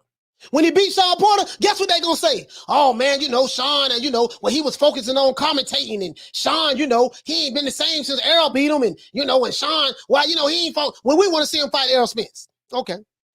I want to see that fight too. But this is what they do. If you did not have a double standard, you would not have a standard at all. Point out the double standards and the hypocrisies. Now, he makes a point here, but this is what he says, though. So this is the knock that he has on Canelo.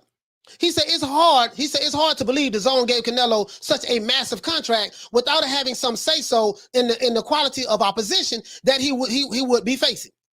Boy, there was no way Sean Jones would have given Canelo's a massive contract if we were working for the zone unless I had some say-so in it. Now I ain't got no problem with him even talking about the level of opposition here.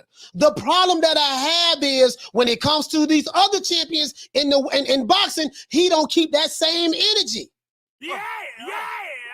When it comes to other boxers within the sport of boxing, he does not keep that same energy. I have no problem with him saying whatever he wants to say about Canelo Alvarez. I ain't got no problem with that. I'm not here to cap for Canelo. Last time I checked, I'm not Mexican. I let them do that. But I say all that to say this: if you're gonna hold Canelo to that standard, why not hold the rest of the champions to that standard?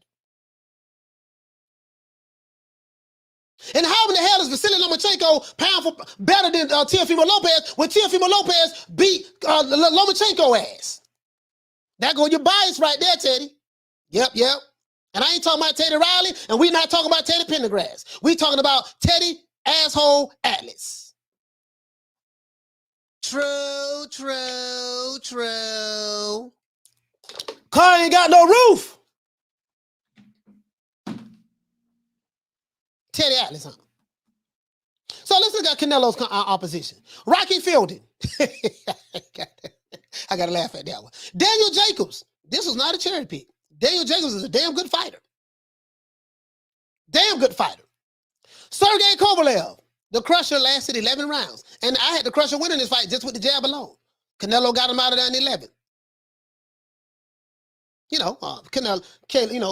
Sergey Kovalev just came off of 2.5. He just had a fight 2.5 months ago, and he still wasn't healed from his injuries or whatever, and he had to go right into training camp to fight Canelo. But guess what? The reason why I don't blame Canelo, because Sergey Kovalev could have turned the fight down. He could have said, you know what, dog, I just had a fight 2.5 months ago. No, I just had a fight. I won't be ready. I need more time. I'm not going to accept this fight. Once he accepted that fight, guess what? That was on him. I don't feel sorry for Kovalev. He didn't have to take the fight. He took the money. Billy Joe Saunders. Hell, I put $100 on Billy Joe Saunders. Tyson Fury tricked me. Well, you know what? Billy Joe Saunders. He's a gypsy like me. He's a traveling man. He's a traveling man. He's coming to America. He's gonna beat Canelo Alvarez. He's gonna be the one that beat him. He was the one that was gonna beat Canelo Alvarez until he fought Canelo Alvarez. After that, now they saying Billy Joe Saunders. He really wasn't that good. He fought Callum Smith. Callum Smith took a 12-round beating. He fought Abney Yildirim. This guy was a mandatory, a bum. Abney Yildirim was a bum. I don't care what nobody says. No one is going to change my opinion on that. And then he fought Caleb Plant. Caleb Plant was the white Floyd Mayweather mixed with a little bit of Sugar Ray Leonard. Guess what? He got knocked out in the 11th round. Now Caleb Plant is nobody.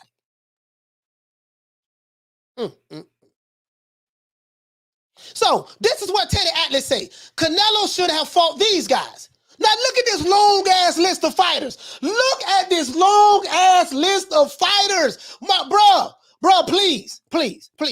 If you don't get nothing else out of this live, get this. Look at this unrealistic, long-ass list of fighters that he wants Canelo Alvarez to fight, but he don't want Jamal Charlo to fight him. He don't want Caleb Sweet Hands Prince to fight him. He don't want what the good name?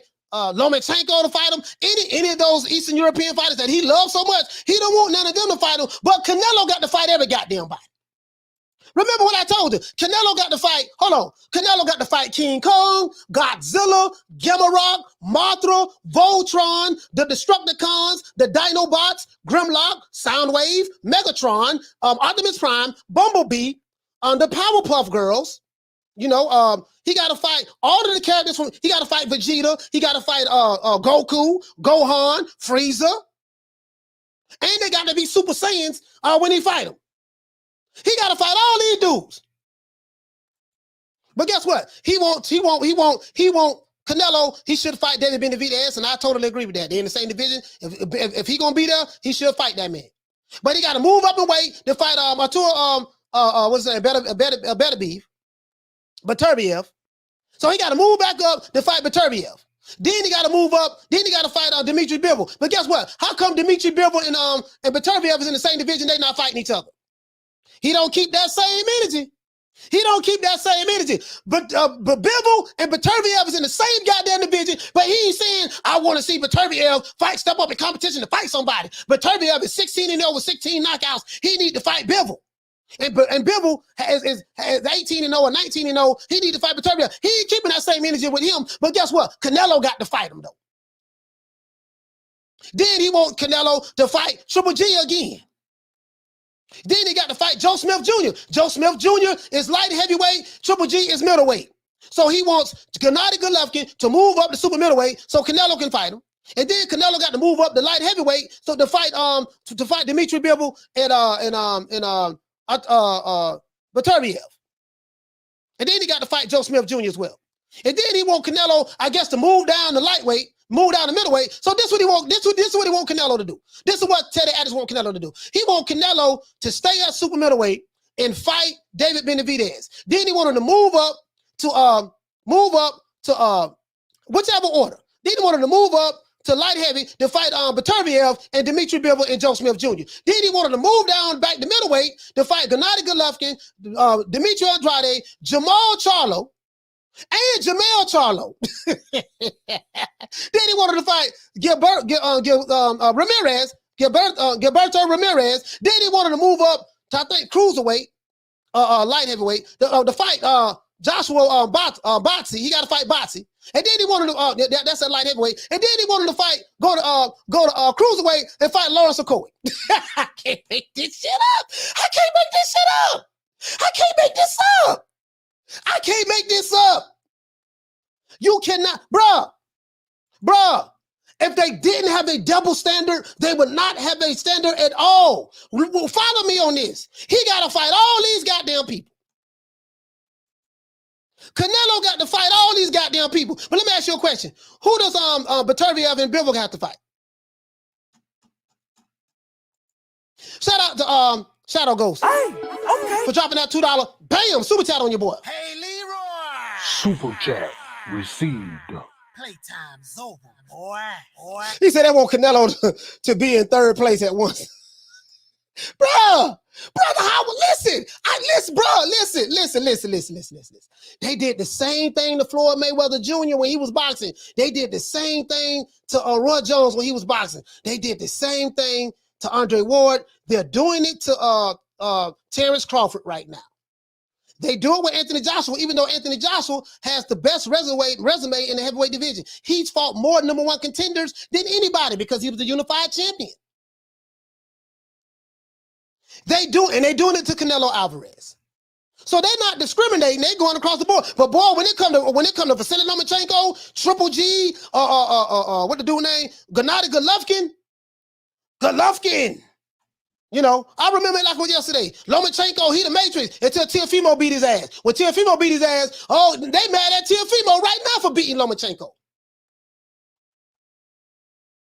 Listen, Teofimo, now, I'm not saying nobody hating on him about the undisputed because he's not undisputed. But if y'all want to believe that, so be it. I ain't tripping on that. But let's put that aside for a minute. The people who hate, Teofimo Lopez, like the networks, like Bob Arum and those other guys, they hate him because he broke the golden rule. He beat Vasily Lomachenko. He beat the Great White Hope. Teofimo Lopez was not supposed to beat the Great White Hope, Vasily Lomachenko. Vasily Lomachenko had 5 computers in his brain. He was the Matrix. He was Neo. He was Morpheus. He was Goku. He was Gohan. He was Super Saiyan. He was Frieza. He was Vegeta. He was Piccolo. He was all of these guys until he ran up on Teofimo Lopez. Teofimo Lopez beat his ass. They still mad at Teofimo for beating Lomachenko. So explain to me why one guy has to fight 1, 2, 3, 4, 5, 6, 7, 8, 9, 10, 11 fighters. One guy, according to Teddy Atlas, has to fight 11 of these guys in order for him to believe that Canelo is good. But guess what? He didn't say not one time that Arthur Beterbiev should fight Bivol. Arthur Beterbiev should fight Joshua Boxey. They're in the same division. Joshua Boxey, Dimitri Bivol, Beterbiev, and Joe Smith Jr., all of these guys in the same division. He ain't keeping that same energy with them. He's not keeping that same energy with the 2 Russians, Mother Russia. He's not keeping that same energy with Joe Smith Jr. He's not keeping that same energy with Joshua Boxey, but he damn sure keeping a different energy with Canelo Alvarez.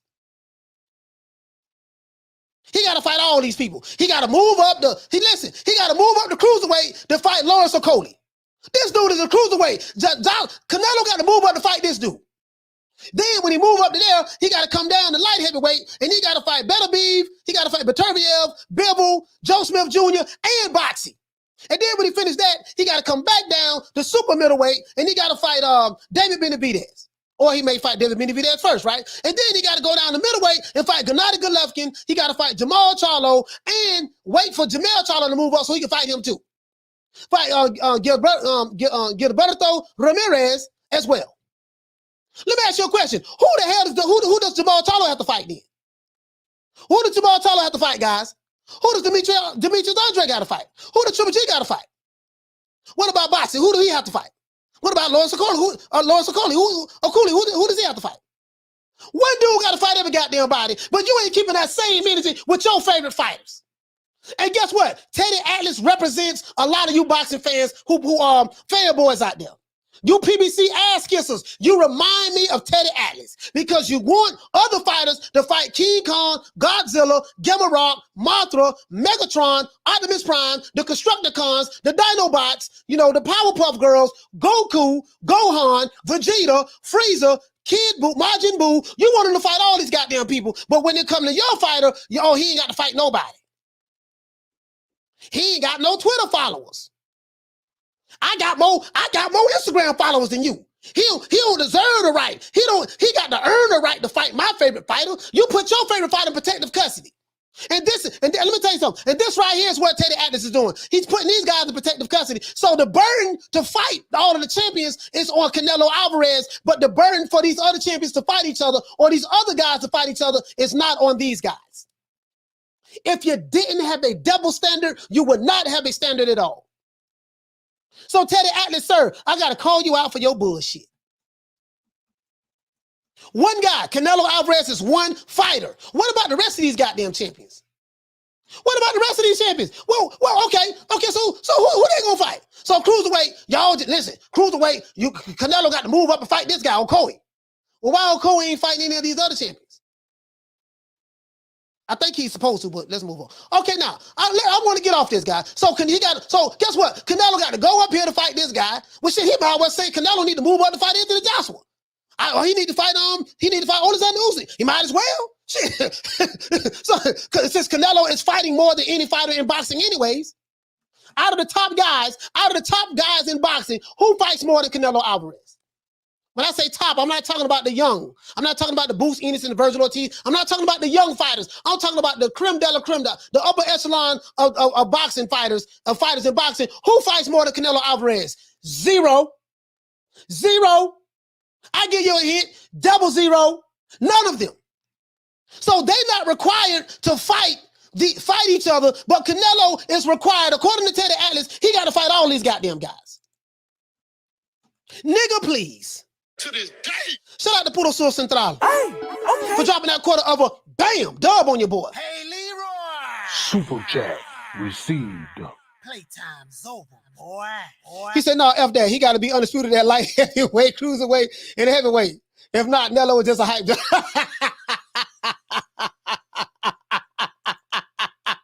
And you had the nerve to say, I ain't fought nobody. I just make them look like nobody. Y'all must have forgot. Shout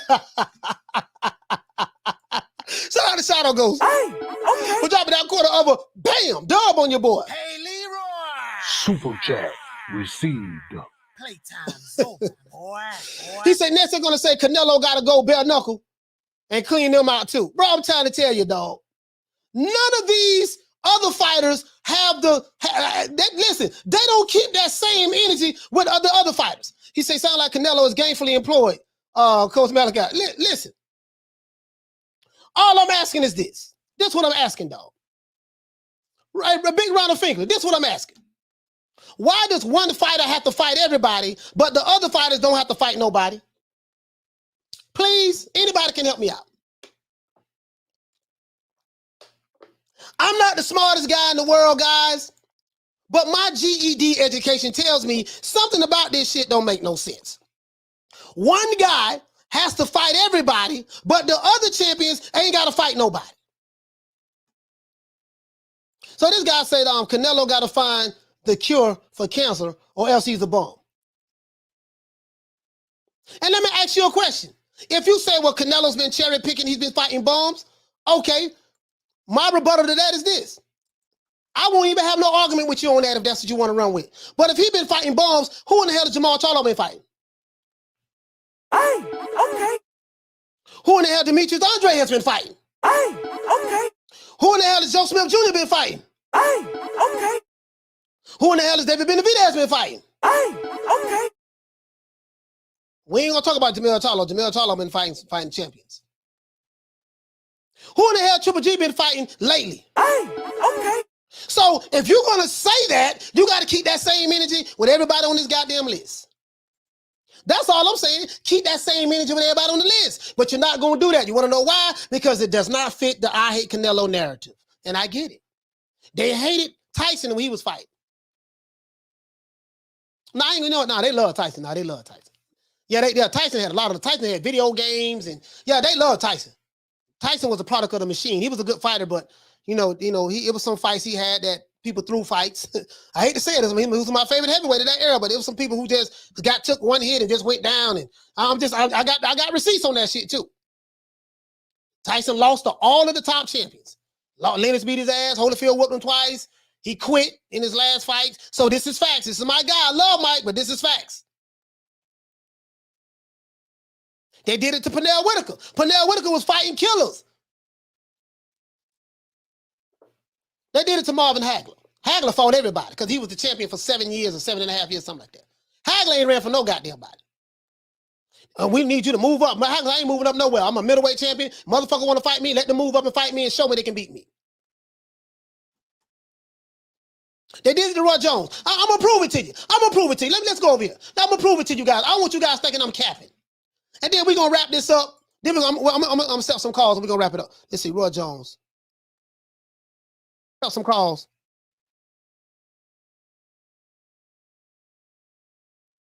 Let's go to Roy Jones right here. Let's go to Roy Jones right here.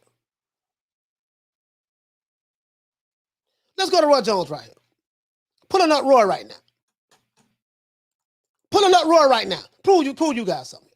Now, Roy ain't gonna lie. Roy wasn't in his prime no more. He fought bombs here because he didn't have the skill set no more, to be honest with you guys. Just being honest with you. Roy lost here. He went on the three fight losing streak. He didn't have it no more. Stayed in the game too long. Joe Calzaghe beat him. He was out of the, Antonio Tarver, when Antonio Tarver knocked him out. And Antonio Tarver knocked him out here. Then he lost to a round decision here. Glenn Johnson knocked him out too right after Antonio Tarver. So right here he wasn't the same guy anymore.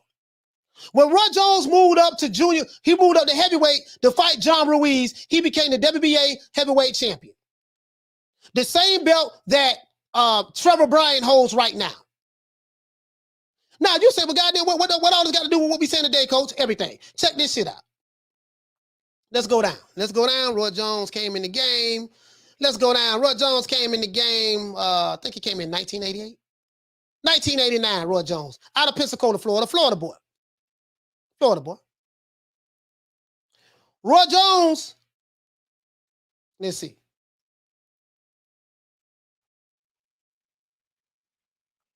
Let me see what for some reason I'm forgetting what did Roy Jones start out as? I think he started out as a. Well, we ain't gonna worry about that. Let's go here. Right here, he won the vacant WBC super middleweight title in 1992. He went down, he fought Bernard Hopkins. He beat Bernard Hopkins for the vacant IBF middleweight title. Roy Jones was kicking ass. They say he ain't fought nobody. He beat James Toney. James Toney was that guy at super middleweight. He moved up to super middleweight, beat James Toney in the 12-round unanimous decision. I remember that when Roy Jones did like this, James Toney did like this, and he caught him with a leaping hook and dropped him. I remember that. Won the IBF, so he went up from middleweight to super middleweight, right? He fought Antonio and Antoine Bird. They say he ain't fought nobody. He beat Vincent Paziano, beat the brakes off him. I felt so bad for the Paz. He killed Vincent Paziano. Defended his IBF belt. He fought Tony Thornton. He ain't fought nobody. He fought this guy, Eric Lucas. He ain't fought nobody. Defended his title against several people. Fought Mike McCallum. He won the vacant intern light heavyweight title when he moved up to light heavyweight. I saw this fight. This fight was in Tampa, Florida. I was at the fight. In the arena, Ice Palace. Won the vacant intern title, right? Then he got disqualified. He beat Montel Griffin, but he hit the Montel Griffin while he was down and they disqualified him. That's how he got his first loss. He came back in the next fight and knocked Montel Griffin out in the first round. Then he, that's at light heavyweight, right? Then he fought Virgil Hill.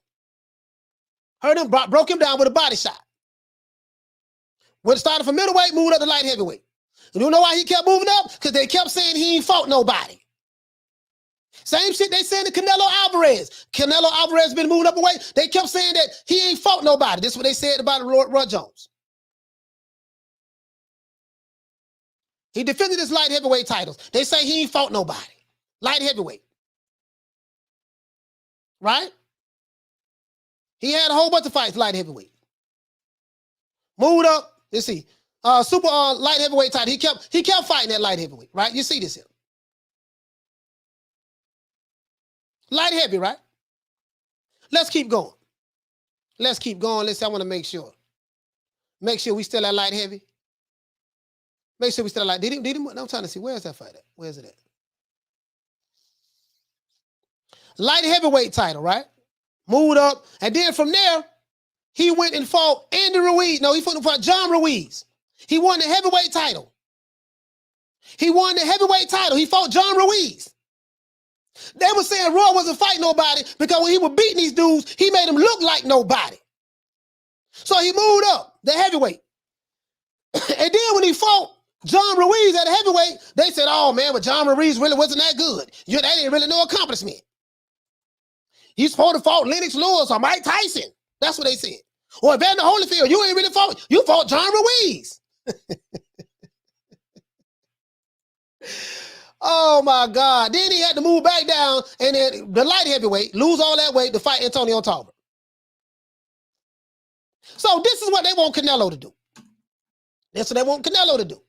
Canelo got to move up and down and fight everybody while the other champions is not required to fight nobody. The other champions is not required to fight nobody. Now let's go here, guys. Let's go here. We're going to wrap this up, but let's go here though. Check this out.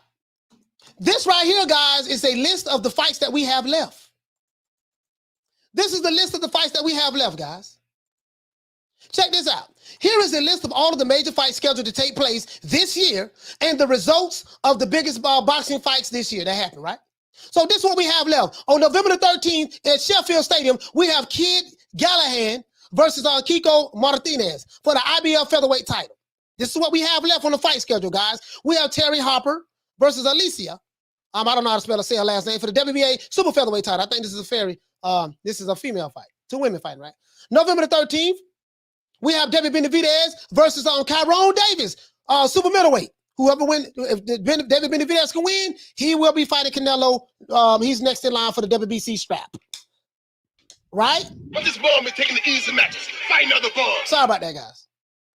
November 13th, we have what? Jamie Munguia. This is this weekend, guys. This weekend versus Gabriel Rosado, middleweight. This is what's coming up this weekend. This is what we got left. This is the fight schedule, guys. What we have left. As a matter of fact, let me drop this. Let me drop this for you guys so you guys can have it. Let me give you guys the fight schedule so you guys can have it, okay? So anybody that don't have the fight schedule, don't worry about it. The old boy got it for you. I got it right here for you. So you guys can. This is the fight schedule for the rest of the year. And guess what else is on here? This is going to show us the fights that we got so far. The fights that we have gotten so far. That's the fight schedule right there. Let's keep going, though. Right here, we got Demetrius Andrade. He versus Jason Quigley for the WBO middleweight title. He putting his belt on the line against Jason Quigley. Who is Jason Quigley? I have no idea. But this ball been taking the easy matches. Fight another ball. This guy right here, I don't know how to pronounce his name. I don't know how to pronounce his name. AK, we're going to call him AK. AK versus Ronnie Rios for the WBA and IBF Super Bantamweight title. Then we have Julio Cesar Martinez versus McWilliams Arroyo for the WBC flyweight title. I don't see nobody really talking about bantamweight and flyweight, but that's neither here nor there. This is what we have left. Let's look at the big fight. November the 20th, we got my guy, Terrence Bud Crawford versus Sean Showtime Porter. Sean Porter's going to be the one to expose Crawford. When Crawford beat this guy, they're gonna be singing a different tune. He still ain't fought nobody. He fought a guy from the PBC, but he fought the weakest link. He still ain't fought Errol. Well, Errol still ain't fought him. So what the hell does that mean?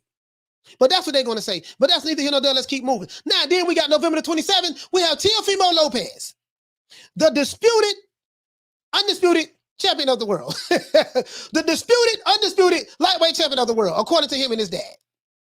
Versus George Kambosos for the WBC, this is what they say. They say the WBC, WBC franchise, IBF, and WBO titles. Remember, Teofimo Lopez have 2 WBC belts. Which one is this one? They say WBC. Why they don't say WBC super lightweight title or WBC regular title? What is this? What is this? He got 2. Listen, Teofimo got more belts than he got more WBC belts than Canelo. Canelo got 1 belt. Teofimo got 2. They're gonna fight for these titles. November the 27th, we got Stephen Fulton versus Brandon Figueroa for the WBC WBO Super Bantamweight title. That's going to be a good fight. This is the rest of it. December the 4th, we got Lyndon Arthur on BT Sports versus Anthony Yard. This is the second fight, light heavy.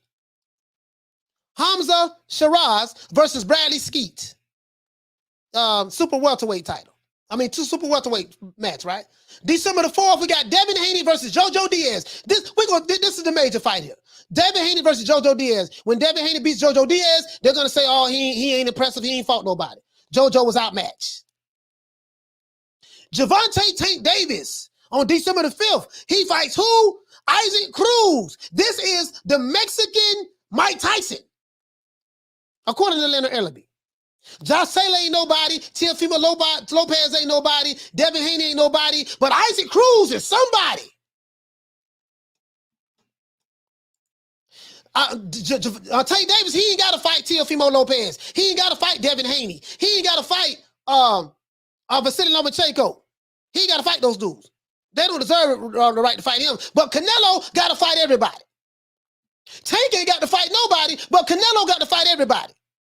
Hey, okay. Shout out to High Low for dropping that $2. Bam! Super chat on your boy. Hey, Leroy. Super chat received. Playtime's over, boy. Do you notice that?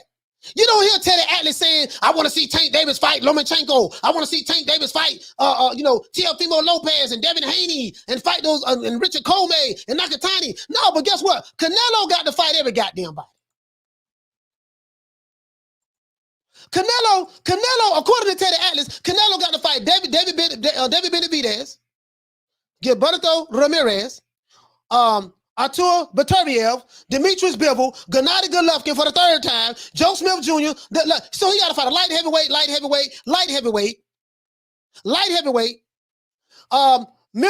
middleweight. If Jamal Charlo moves up to middleweight, and he got to fight a cruiserweight in Lawrence Okoye. He got to fight all of these dudes, right? This is the Canelo Alvarez requirements for his detractors and haters to say that he's fought somebody. But guess what? What is the requirements for Tank Davis? What is the requirements for Jamal Charlo? Teddy Atlas. What is your requirements for Jamal Charlo, sir? What is your requirements for Tank Davis? Hell, what is your requirements for Lomachenko? Since he got 5 computers in his head and he's the Matrix. And explain to me how Lomachenko is better than, according to your narrative, Teddy Atlas. Explain to me how Lomachenko is better than Teofimo Lopez when Teofimo Lopez kicked Lomachenko's ass. Make that make sense to me. I kick your ass, but you better than me. But I beat you. Coming to your trap and take over your trap. Came to your trap, took over your trap. They mad at Teofimo right now for that shit. Let's keep going.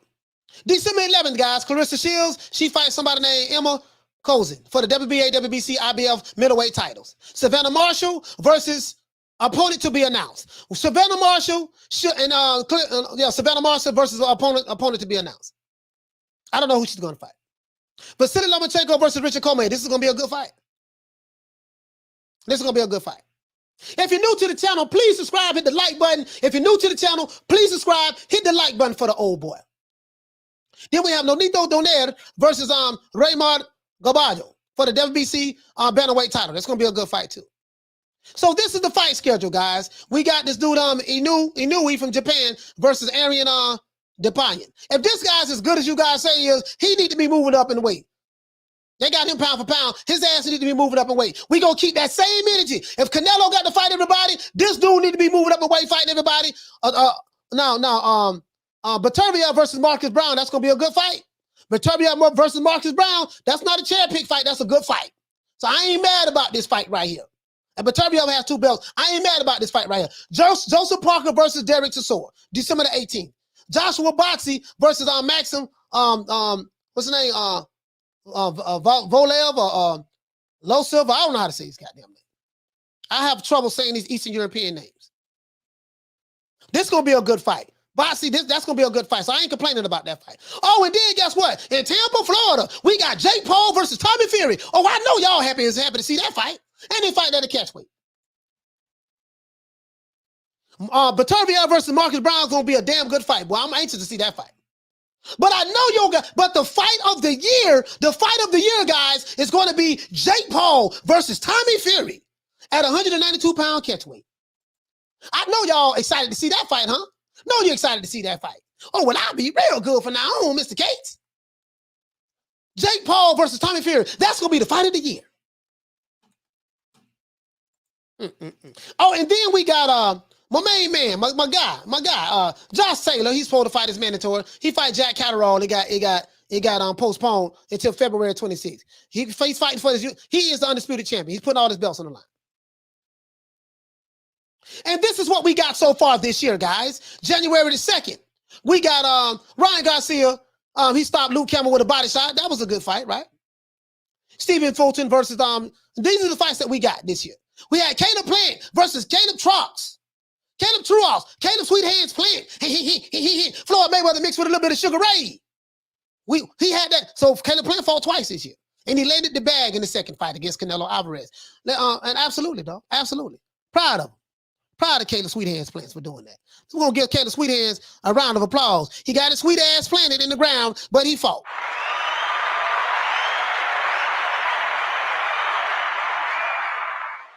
Let's keep going, guys. We ended up getting Mauricio Lara versus Josh Warrington. That was a good fight. This is what we got this year so far. Jojo Diaz. He fought this dude to a draw for the IBF Featherweight title. Brian Castano versus Patrick Teixeira. Brian Castano fought twice. And then he fought Jermell Charlo. Who else we got? We got Josh Kelly. You know, these are the fights we had. The European titles, right? Right? We got Oscar Valdez, he fought. Miguel Burchell. They say Oscar Valdez was on them PEDs when he fought. That's what they say. That's probably how he knocked him out. That's what they say, right? Adrian Broner, he won a unanimous decision against this guy, Santiago. I saw this fight. Santiago won this fight against Adrian Broner, in my opinion. But hey, it is what it is. Odo Wallin, Big Odo. He fought Dominique Brazil, came to the USA and beat Dominique Brazil in a unanimous decision. Joseph Parker, we got this fight. He fought on Junior Farr, heavyweight. We got Tommy Fury. I know you guys excited about Tommy Fury. We got Tommy Fury. He fought a dude named Scott Williams, TKO in the second round. Big Tommy Gunn is what they call him. Tommy Gunn is what they call him. So these are the fights that we've had so far this year. Clarissa Shields, she beat Marie Eve. She beat her for all her belts, undisputed. You know, Clarissa Shields is undisputed, right? There's no dispute about that. Had a fight in Thailand, right? We got Juan Estrada versus Romain Gonzalez too. That was a good fight. Jessica McCaskill versus Cecilia Brakis. That was a good fight. I saw that fight. David Benavidez, he stopped Ronald Ellis in the 11th round. That was a good fight. I saw that. He ain't fought no killer, but you know, he's not held to that standard. David Benavidez. Lawrence Okoli, and that's one of my favorite fighters right here. He WBO cruiserweight title. He learning, he getting there. Pretty good fight. Anthony Fowler, this is the fights we got so far. Let's see. Artur Beterbiev, he had a 10-round TKO against Adam Denis. Stopped him, he's a unified champion, light heavyweight titles. He put them on the line. Virgil Ortiz, another one of my favorite fighters. He stopped Maurice Hooker. I remember that. Maurice Hooker TKO stoppage. Dillian White got revenge against Alexander Povetkin. We didn't have a bad year in boxing, guys. We had a pretty good year so far. We didn't get the big major fights we wanted, but hey. Campbell Hatton, this is Ricky Hatton's son. Ricky Hatton's son is straight trash. Garbage. Gabitch. Garbage. I rest my case. Jamel Herring, he beat Carl Frampton, came to the UK, I think, and beat him. And got the belt. Conor Benn, he fought Samuel Vargas, stopped him in the first round. Conor Benn, stay away from them killers over here, boy. Don't bring your ass over here to America talking about fighting Virgil Ortiz or Virgil Ortiz or Bruce Ennis. Gonna get your ass stopped. No, come on over here and fight them guys. I want to see you fight them. Shit. You know, we not putting you on no training wheels. Come over here and fight. These young dudes need to be fighting each other any goddamn way. Savannah Marshall, we got that fight. We got Enos versus Sergey on Lipinets. Saw that fight. Big Joe Smith Jr. He fought this Russian guy, Maxim. Fought this Russian guy. I thought the Russian guy won, to be honest with you. He's from Russia or Ukraine, one of these places. We got Boo Boo Andrade. He fought Liam Williams. This was a garbage fight, to be honest with you. I didn't like the fight at all. And I'm hating on Andrade, but the fight wasn't a good fight, to be honest with you. To be fair, right? Regis Prograis, he fought Red Cat. That was a good fight. I saw that fight. We got Jake Paul right here. Jake Paul, first round TKO of Ben Askren. I know you guys love Jake Paul. No, you love him. So I know all these big Jake Paul fans in the audience today. Emmanuel Navarrete, he fought Christopher Diaz. That was a pretty good fight. Edgar Berlanga, he won a unanimous decision against Desmond Nicholas, right? Nicholson. Who else we got here? So these are the fights that we've got so far this year, guys. I ain't got to keep going down. Andy Ruiz versus Chris Arreola, that was a garbage fight. Trash. Andy Ruiz got dropped and everything. He won the fight, but still. We end up getting Botsy, right? So Brandon Figueroa. So we got some fights. Josh Taylor became undisputed May 22nd of this year. With beating Jose Ramirez. Came to the United States, coming to your trap and take over your trap. And beat Jose Ramirez in his own country. In front of his judges and his fans. He did that in the pandemic. Devin Haley beat Jorge Linares. Nonito Doner. He fought. That was a pretty good fight. So anyway, we got Tommy Fury again, guys. Tommy Fury. I know you guys are big Tommy Fury fans. True. So these are the fights we got so far. Jamal Charlo fought Juan Montiel. Jamal Charlo is not required. See, Jamal Charlo, he's so good, he ain't got to fight Benavidez. He's so good, Jamal ain't got to fight Beterbiev. Jamal Charlo ain't got to fight Bivol. Jamal Charlo ain't got to fight Gennady Golovkin. Jamal Charlo ain't got to fight Joe Smith or Demetrius Andre or he ain't gonna fight his brother or Gilberto Ramirez or Joshua Boxey or Lawrence Oconee. He ain't got to fight none of them, but Canelo do. So these guys just gonna sit around and wait on Canelo, wait on the bag. We just gonna sit around. We ain't gonna fight no other champions. We just gonna sit right here and patiently wait and call Canelo out, and hopefully he pick us, and then we gonna get our $8 to $10 million. That's what we gonna do. What about the other champions? Man, I ain't gonna be fighting no other champions. Teddy Atlas, are you gonna hold these other champions accountable to stop ducking it and stop? But this ball been taking the easy matches. Fight another ball. Stop cherry picking. Stop fighting Juan Montiels and step up and fight the other champions. Are you going to hold them to that standard? No, I'm not going to hold them to that standard. They don't have to. But Canelo we're going to hold them to that to a different standard.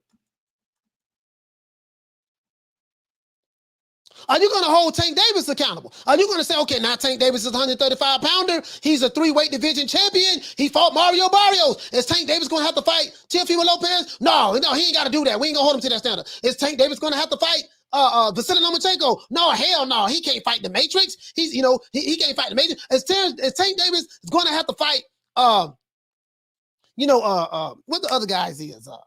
Richard Comey or any of the other guys, Devin Haney. No, we ain't gonna hold him to that standard. But Canelo Alvarez, he gotta fight heavyweights, cruiserweights, light heavyweights, the rest of the super middleweights, lightweights, bantamweights. He gotta fight Megatron, Optimus Prime, Bumblebee, all of the Transformers, all of the Decepticons, the Autobots, Godzilla, Gamma Mothra, King Kong. He gotta fight all of them.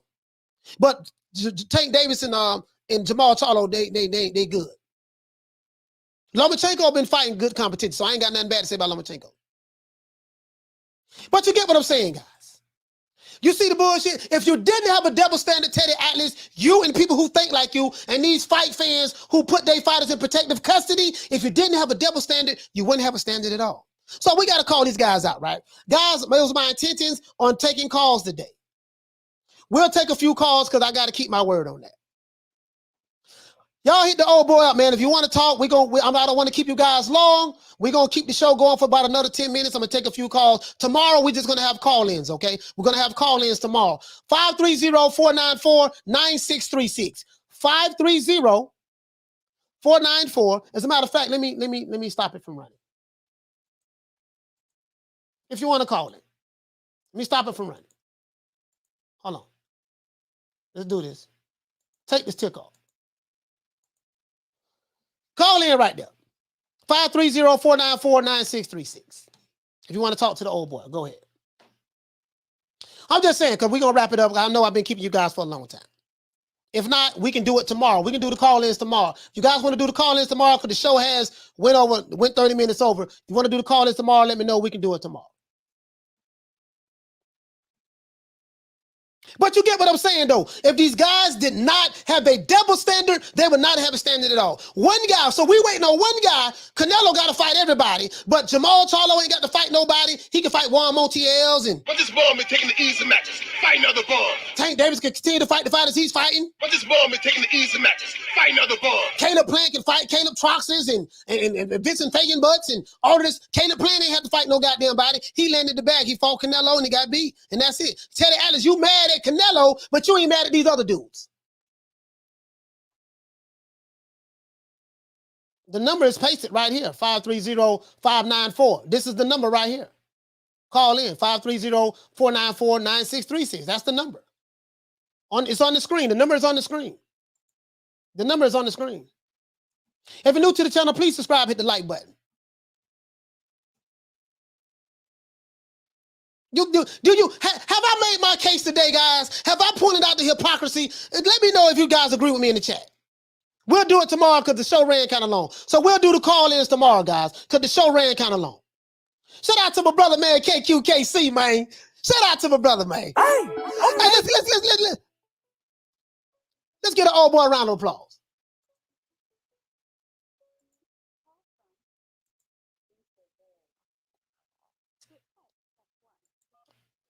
Shout out to the Queen, Lisa Bells. I would say call her where you from, where you're calling from, but I know who you is, and I know where you're calling from. Shout out to the Queen, Lisa Bells. What's going on, Lisa?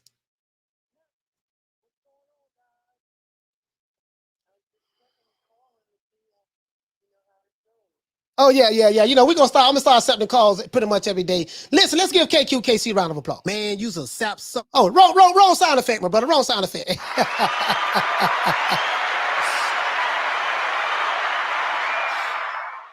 Yeah, I mess with the second OG, man. He sound like Teddy P mixed with a little bit of Luther Vandross.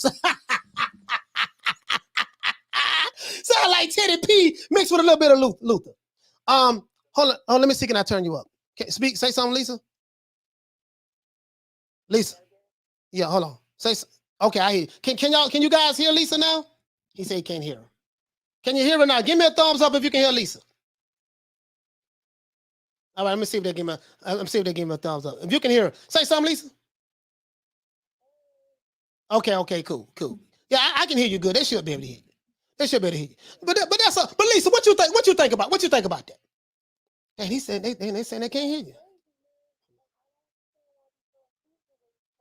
Okay, wait a minute. They can't hear you. They saying they can't hear you. Hold on, guys. They can't hear you. Damn, why the hell they can't hear Lisa? Wait a minute, guys. Damn. It's my fault, guys. It's something. Nah, hey guys, it's my fault. They can't hear Lisa. Just some bull. Nah, Lisa. Nah, Lisa. This is what I want you to do. Hit me up. Hang up. Hold on, guys. Hold up. Hit me up directly. You know my number. Hit me up directly. All right.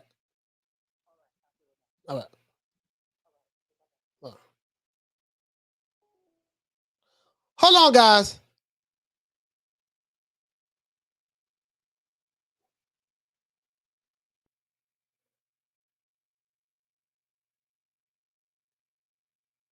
Hold on, guys. Hold on. Bear with me one moment, guys.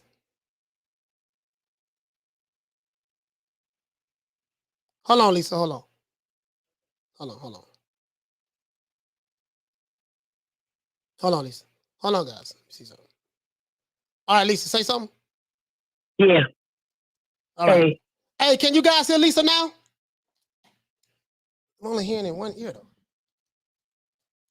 Oh wow. Can you guys? I don't know what the hell is. Hey guys, I'm working out the chinks over here, man. Y'all gotta forget the old boy, man. Something. Oh, okay, no, we got it. Well, I'm only hearing out of one ear though. This is ridiculous. Can you guys hear Lisa? Okay, they say yes, they can hear you. They can hear you loud and clear. Okay, good. That's all that matters. Oh, okay. Shout out to Rick. Ooh. Rick, what's going on, fam? Hey, okay. We're dropping that quarter up. Bam, dub on your boy. Hey, Leroy.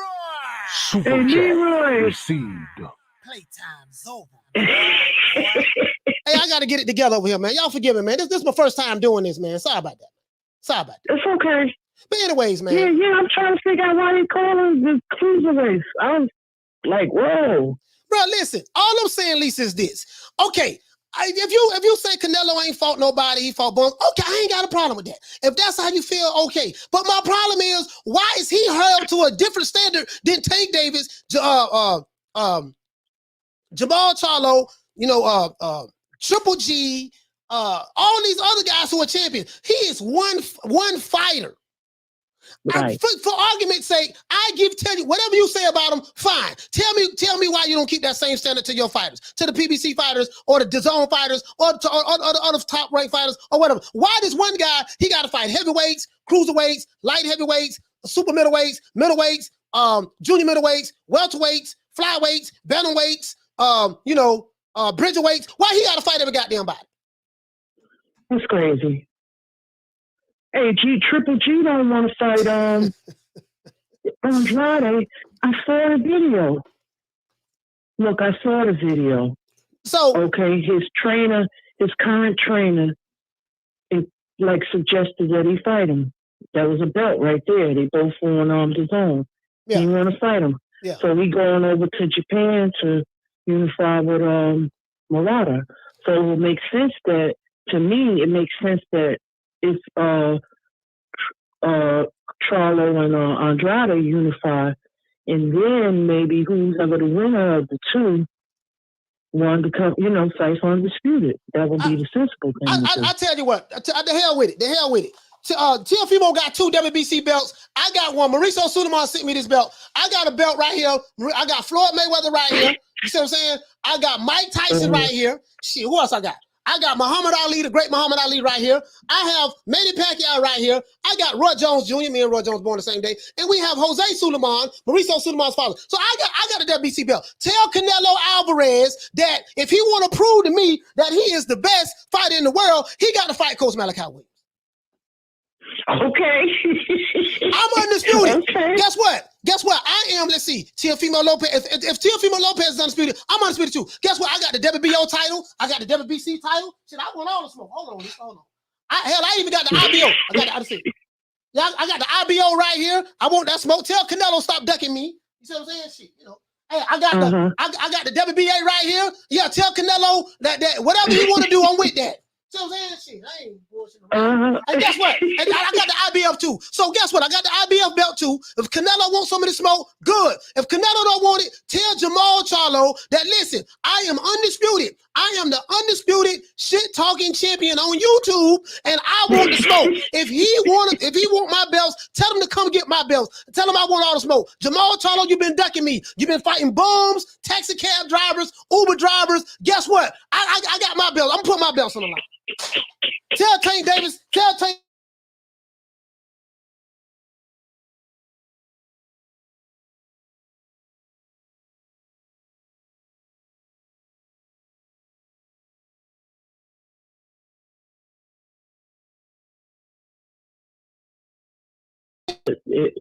It went. Oh, I know what happened. Sorry about that. I know what happened.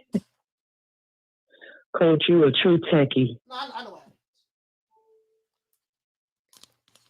Sorry about that, guys. I think Teddy Atlas did something. They heard me over here cooking. Teddy Atlas did something, make the screen go blank. I'm sorry about that, guys. I'm sorry about that. Anyways, Canelo Alvarez, listen, for all you Canelo Alvarez fans, tell Canelo I am undisputed. I got all my belts. I got a belt from Mauricio Sulaiman. I got a belt from all of the sanctioning bodies. If he want this smoke, tell him to come get it. Canelo took the easy route. He fought Billy Joe Saunders and Caleb Plant. Guess what? But he ducked me.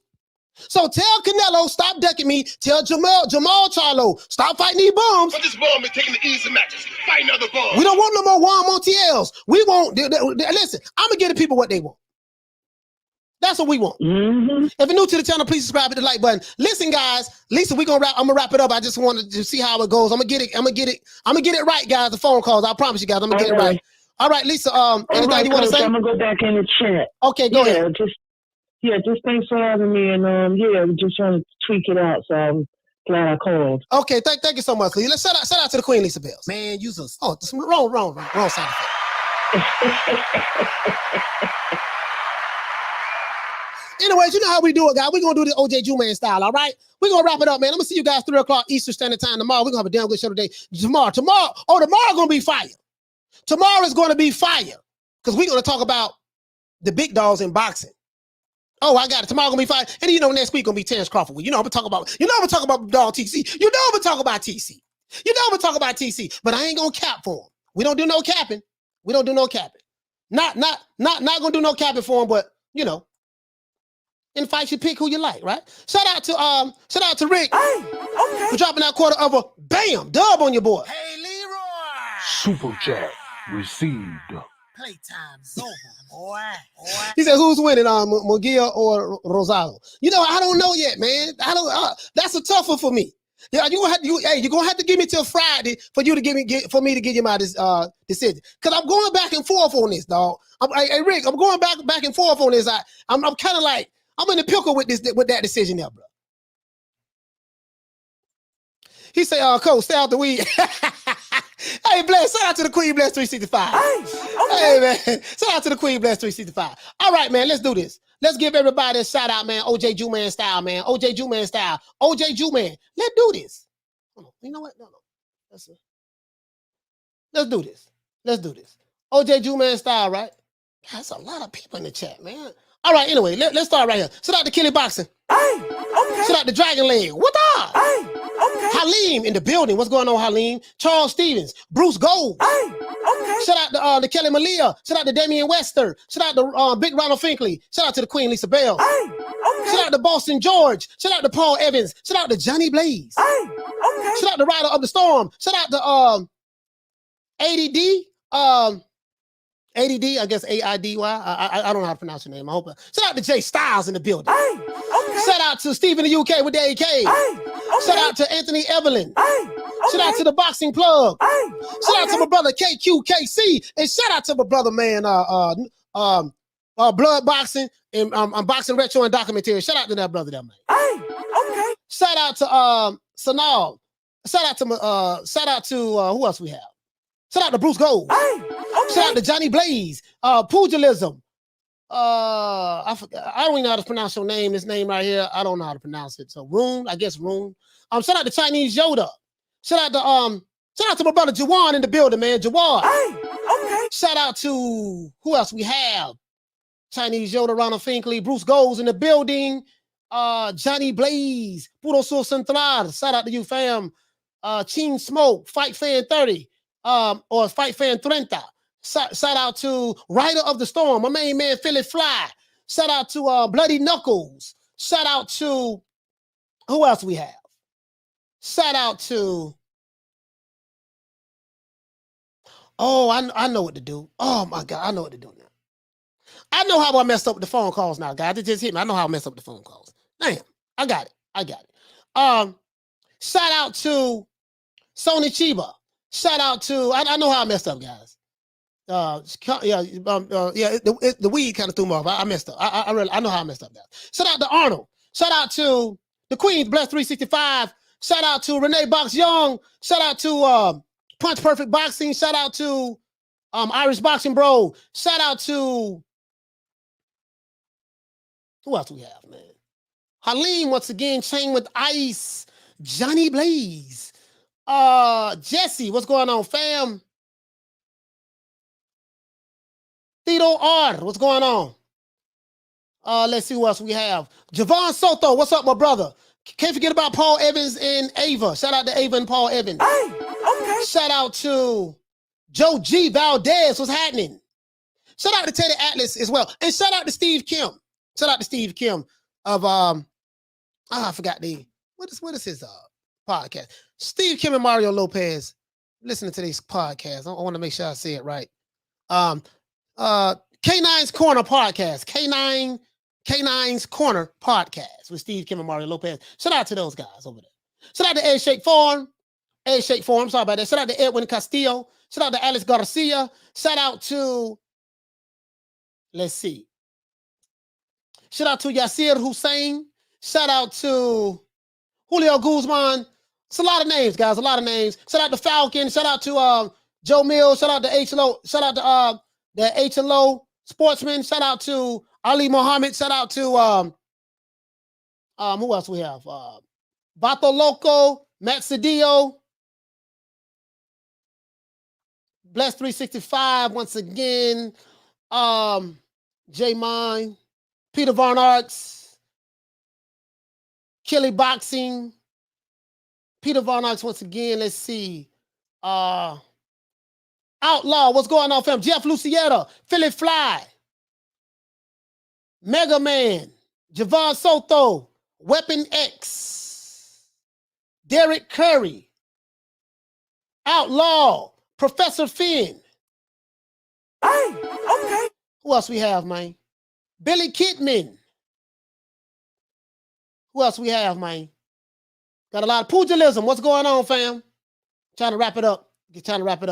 High and low once again. If I forgot you guys, because I really have to go. Shout out to my main man, Shelton Moore, my brother. Retro Boxing and Documentaries, my brother. UGC Flame, Irish Boxing Bros, Javon Soto, Mega Man, Anthony Evelyn. What's going on, fam? Jay Rodriguez, Raw Dog, Oscar. What's going on, brother? And man, I think that's it, man. I gotta go, guys. I really gotta go. It's just a million people in the chat. I really gotta go, man. If I forgot you, man, please forgive me. Shout out to Shadow Ghost who was here as well. Shout out to Shadow Ghost. Shout out to Troy. I think Troy was here as well. Everybody who gave a super chat, man, I really appreciate it. Everybody who rocked with the old boy. If you're new to the channel, please subscribe, hit the like button. Shout out to Thomas Jones. Shout out to John McSmith. Shout out to, you know me, man. I keep the receipts over here, bro. We receipts over here. When you come to my channel, you're not going to be disrespected. We're not going to be pulling up. I ain't going to tell you I got shooters. None of that. We don't do none of that over here. We're going to try to keep it, we're going to keep it boxing and go from there. Shout out to George H. Other than that, let's see who else we have. Renee Box Young, what's going on, fam? Diallo Huggy Bear. Shout out to Huggy Bear, man. Shout out to Huggy Bear, man. Other than that, that's it. It's our boy Coach Malachi Williams signing out. Shout out to Rick Lazaro. What's going on? Signing out, man. New Media Today, USA Boxing. Don't forget to check out the merch, man. You can go to New Media Today, boxing.store. Go to New Media Today, boxing.store. Cop the merch if you're interested in getting it. Shout out to Caleb Plant. I see you, man. Caleb Plant. He gave us super chat. Shout out to Caleb Plant. Hey, okay. We're dropping that $2. Bam, super chat on your boy. Hey, Leroy. Super chat received. Playtime's over, boy. Shout out to Arthur Hawkins. He says, pimp don't simp. Canelo cheated, you know, man. Yeah, man, I'm gonna have everything right with the number tomorrow, guys, so you guys can call in. I realize where I messed up at. It's the weed. It's the weed. I'm gonna blame it on the weed. Shout out to AB Styles, man. Other than that, that's it. Tom Cruise. Other than that, that's it, man. It's our boy Coach Malachi Williams signing out. New Media Today, USA Boxing. Don't meet me there, beat me there. See you guys tomorrow, 3 o'clock Eastern Standard Time. Other than that, peace. Man, I'm out of here, bro. Let's go.